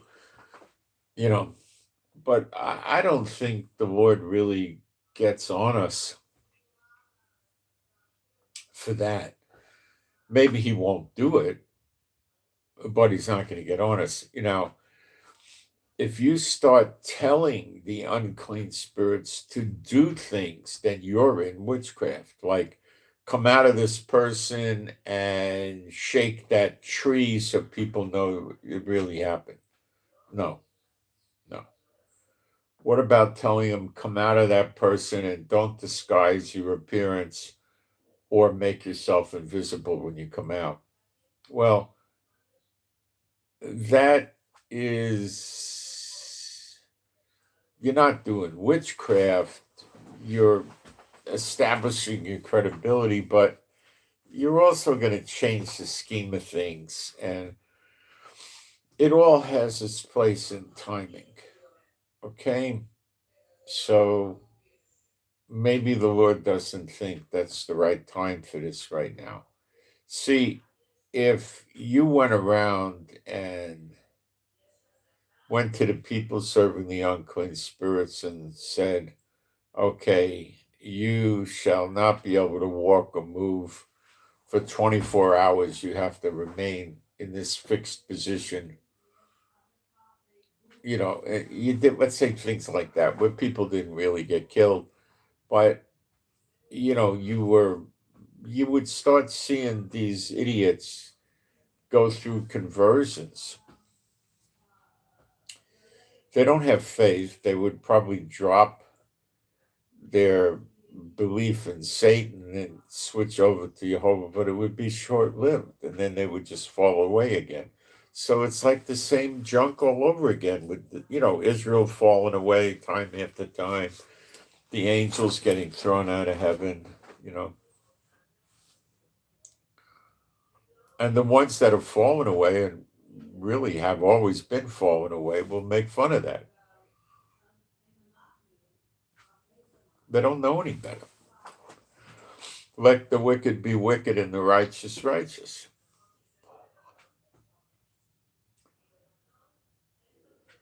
I know one instance not too long ago where some person fell away and sexual immorality and, you know, a shack up job, as we used to say in the 60s and 70s, you know, living together without a marriage. And I think it's not only fornication, I think in that case it was mixed with adultery. I heard of another case like that too in Israel. So they do stuff like this. It's pretty bad. Um,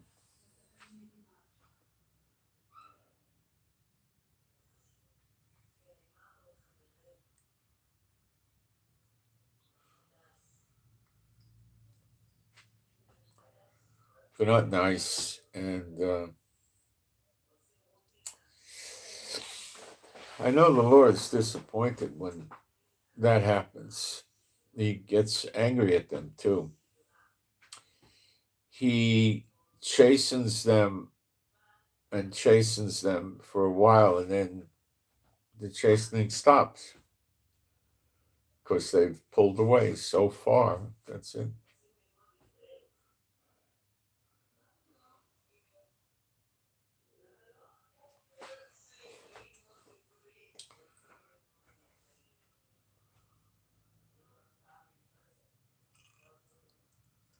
So there is a 70 years that pops up in Isaiah 23. It also pops up, there's two 70s, you know, so we had a 70 years with the Babylon captivity. We likely had a 70 years when Yeshua was born. You know, the idiots from the seminaries to tell you Yeshua was really born in the year 3 or 4 BC. So what they're telling the stupid people is Yeshua was born 3 years or 4 years before Christ. But he is Christ, you knuckleheads. How could that be? It can't be. It's impossible. Okay? That's about as real as Santa Claus. What about, you know, Yeshua, you know, when he started his ministry, when he died and all that? They're not real sure about that. They say 30, 33, 34, 27 AD. So they say Yeshua died, you know, 30 years or so after the death of Christ. AD. It's ridiculous. And then they have there's a starting point in this transition before Christ and after Christ where there has to be a 0 year. And they don't have a 0 year. They start at year 1, not year 0. They're all screwed up. But that being said, the temple was destroyed in 70 AD.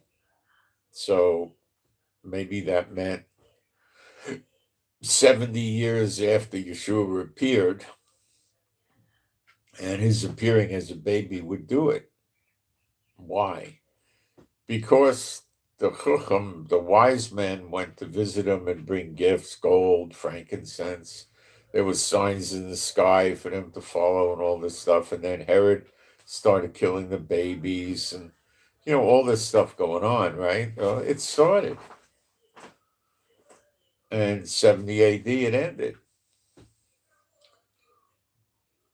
And that was probably the ending of the flourishing of the congregations.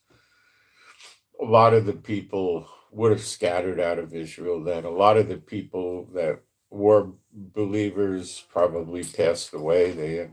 They hit their age and they died, right?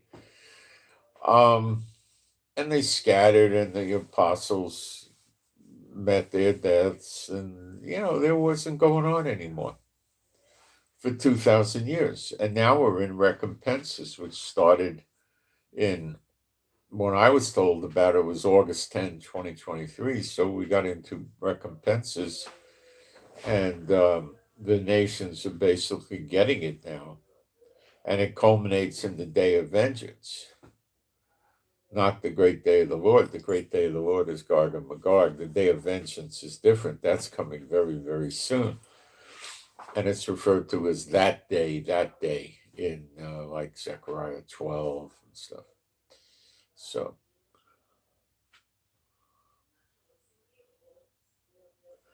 Elam looks like it's coming together more and more. They're blowing up the infrastructure now.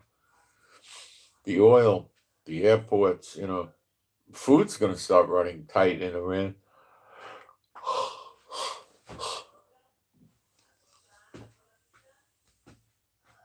They cause so much trouble.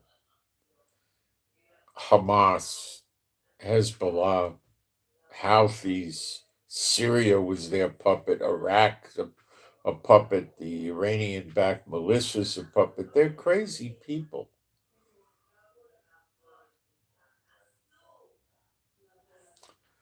They lived for war. I mean, they're about dead.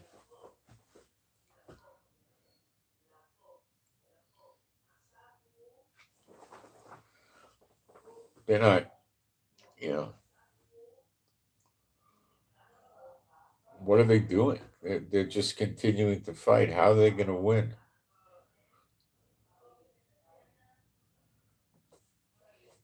They're hurting oil prices, that's for sure.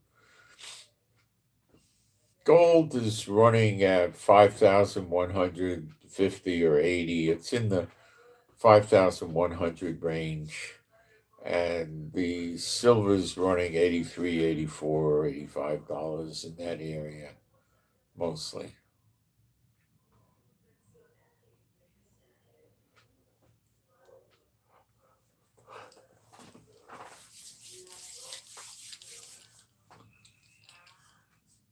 So it's been quiet today. I'm not hearing any explosions. Israel, I have to tell you, the IDF, the Israeli military, the Air Force, ground troops, we have an Air Force and a Navy and the regular Army. We don't have a Marines or a Coast Guard. We don't have that. We have the air, the sea, and the ground. Okay?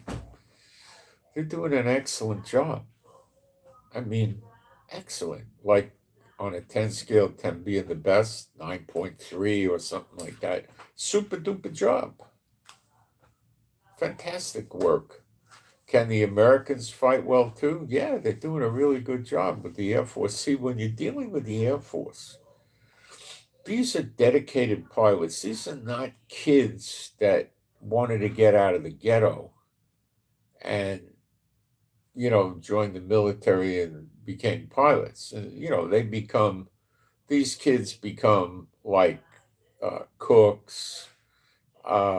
They learn how to work radar. They how to work communications. They, you know, they do many different things, but they would rarely be a pilot. A pilot often is a college grad, or they would have difficulty getting into pilot school, but they could get in. And then I think it's a few years. Um, I think it's combined with officer school because they're all officers. Uh,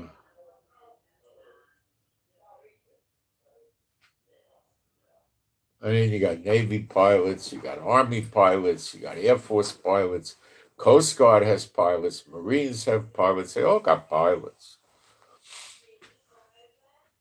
Predominantly, it's the Air Force, and then the Navy and the Army got them too. I mean, there's a lot of a lot of pilots, and it's you've got to learn all about physics.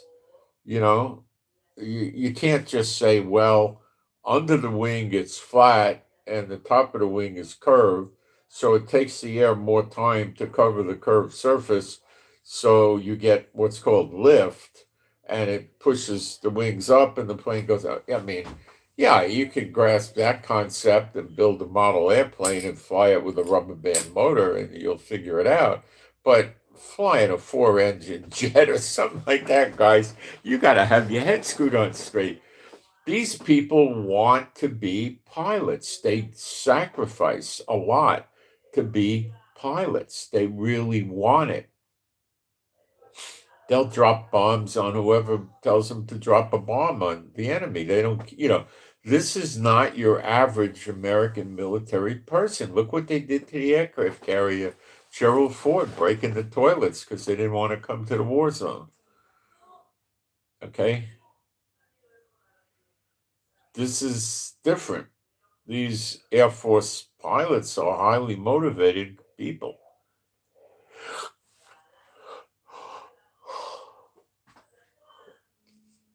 Do they know how to fight? Yeah. See, the difference between Israel and America, America wants to pick a pilot, they look at his education, they test his capacity to understand chemistry, physics, things like that, right?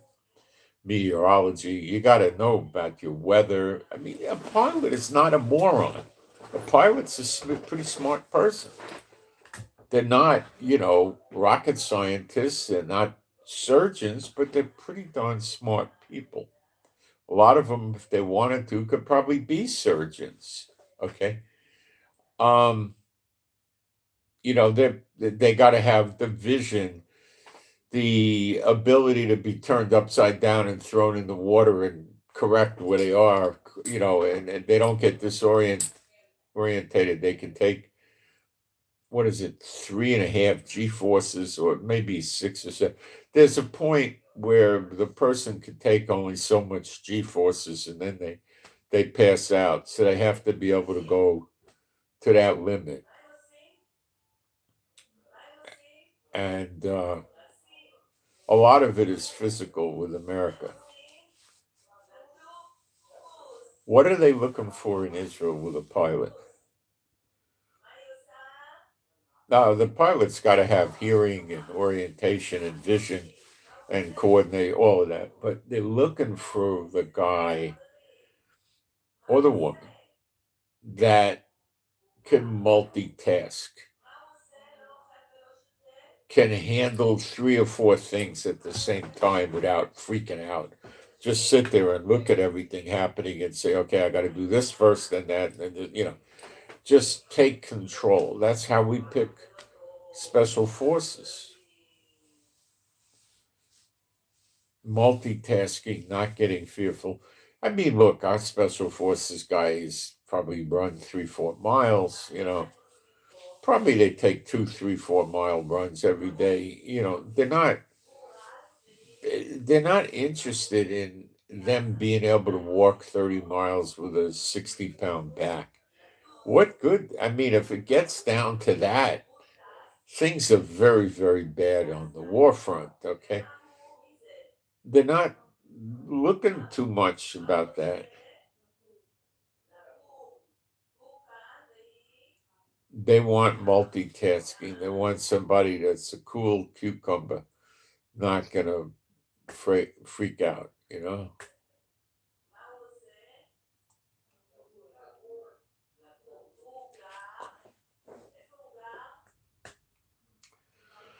Let's say he's creeping around in Lebanon. There's 2 or 3 of them, and a patrol of 50 Hezbollah comes around, and they'll sit in the bushes 20 feet, 30 feet away from where these idiots are camped, and they won't move. And they'll stay there all night till the idiots leave, or until most of them go to sleep and there's no lookouts nearby and they can crawl away quietly. They won't wait for daylight. They'll get caught. So, these are different skill sets, okay, that Israel looks for, which is not the same thing America looks for. Am I saying the American pilots are no good? No. Am I saying that I think the Israeli pilots are better than any other country's pilots? Yes.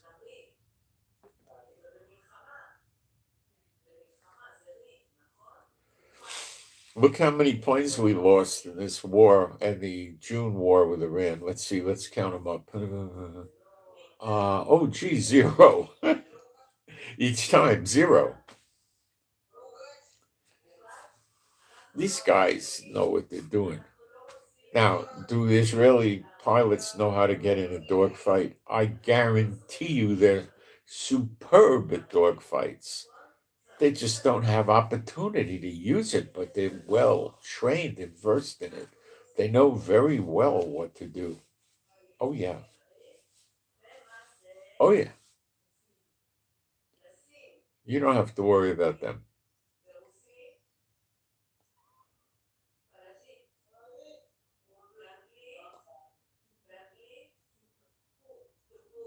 They're very good at it, and they know how to fight, and they will fight.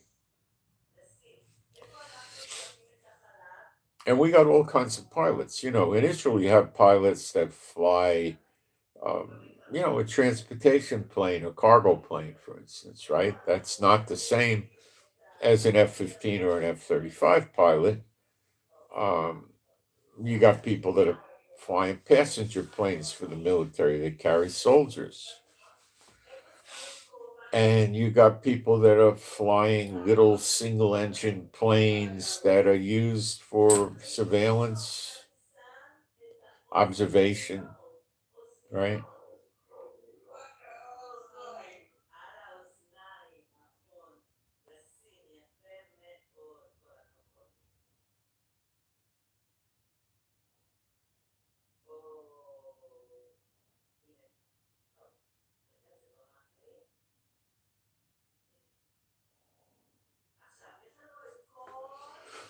So we have a whole other selection process, okay?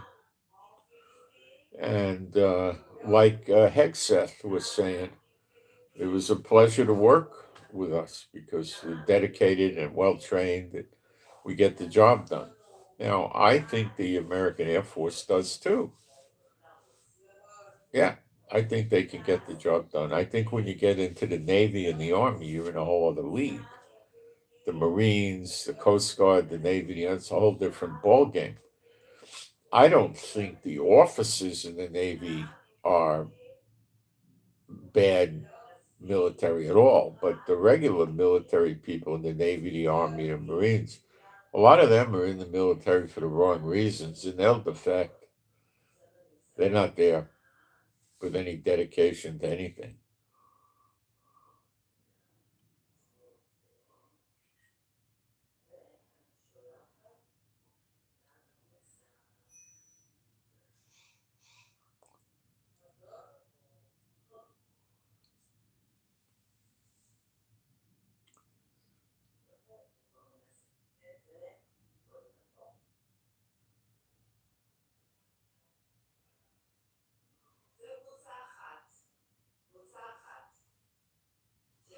Okay, so I guess we covered those prophecies, and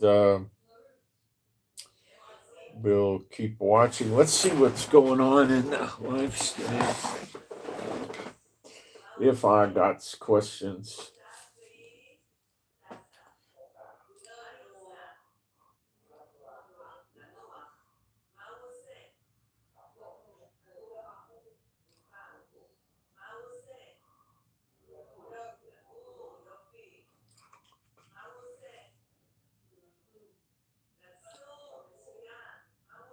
A lot of red alerts right now. I didn't read it, but I'll believe you.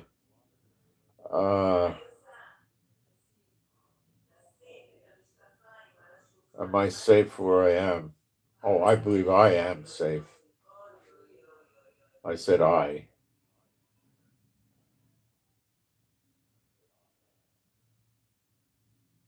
Drone pilot. That's a wild one, isn't it? I think they used to teach drone pilots to fly like a Piper Cub airplane. So they would get the idea of flight and then make them drone pilots. I don't know if they still do that. I think you could learn how to fly a Piper Cub in a month or 6 weeks.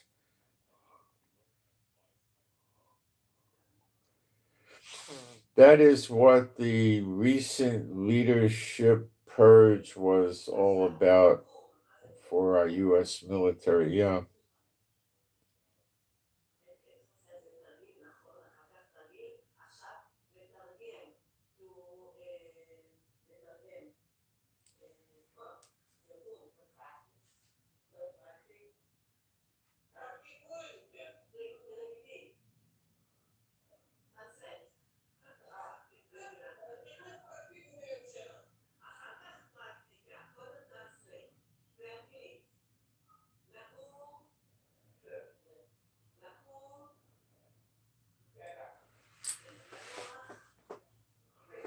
Seven-hour time difference. Well, from the East Coast, yes.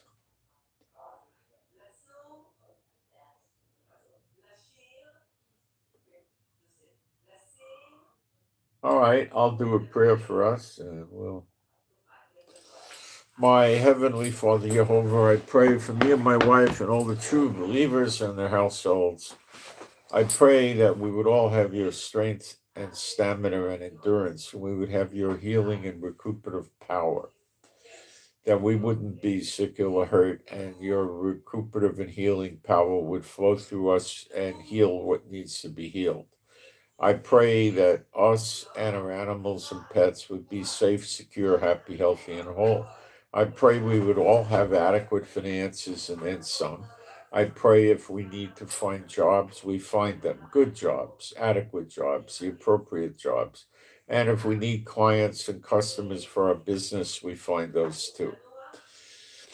I pray our knowledge of the scriptures increases. I pray for the peace of Jerusalem.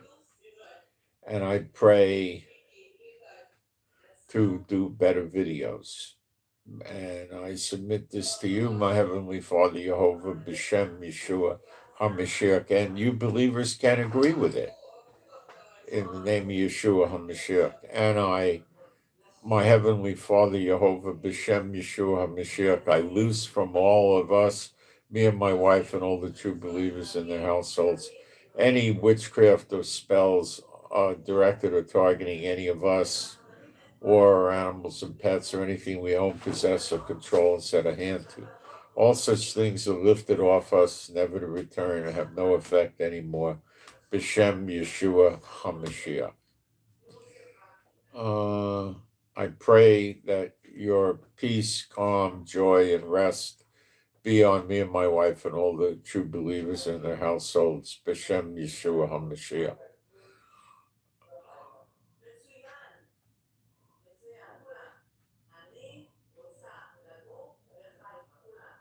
And that's it. And I send my, please pray for me with my journeys in the private and public welfare system here. Things sort of came to an end because I got some stuff accomplished nicely, and some stuff came to an end.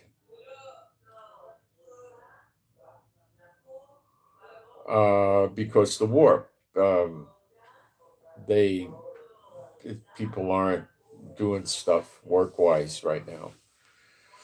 They're working from home and things like that. All right, so I send my shalom. I appreciate prayers for that. Thank you.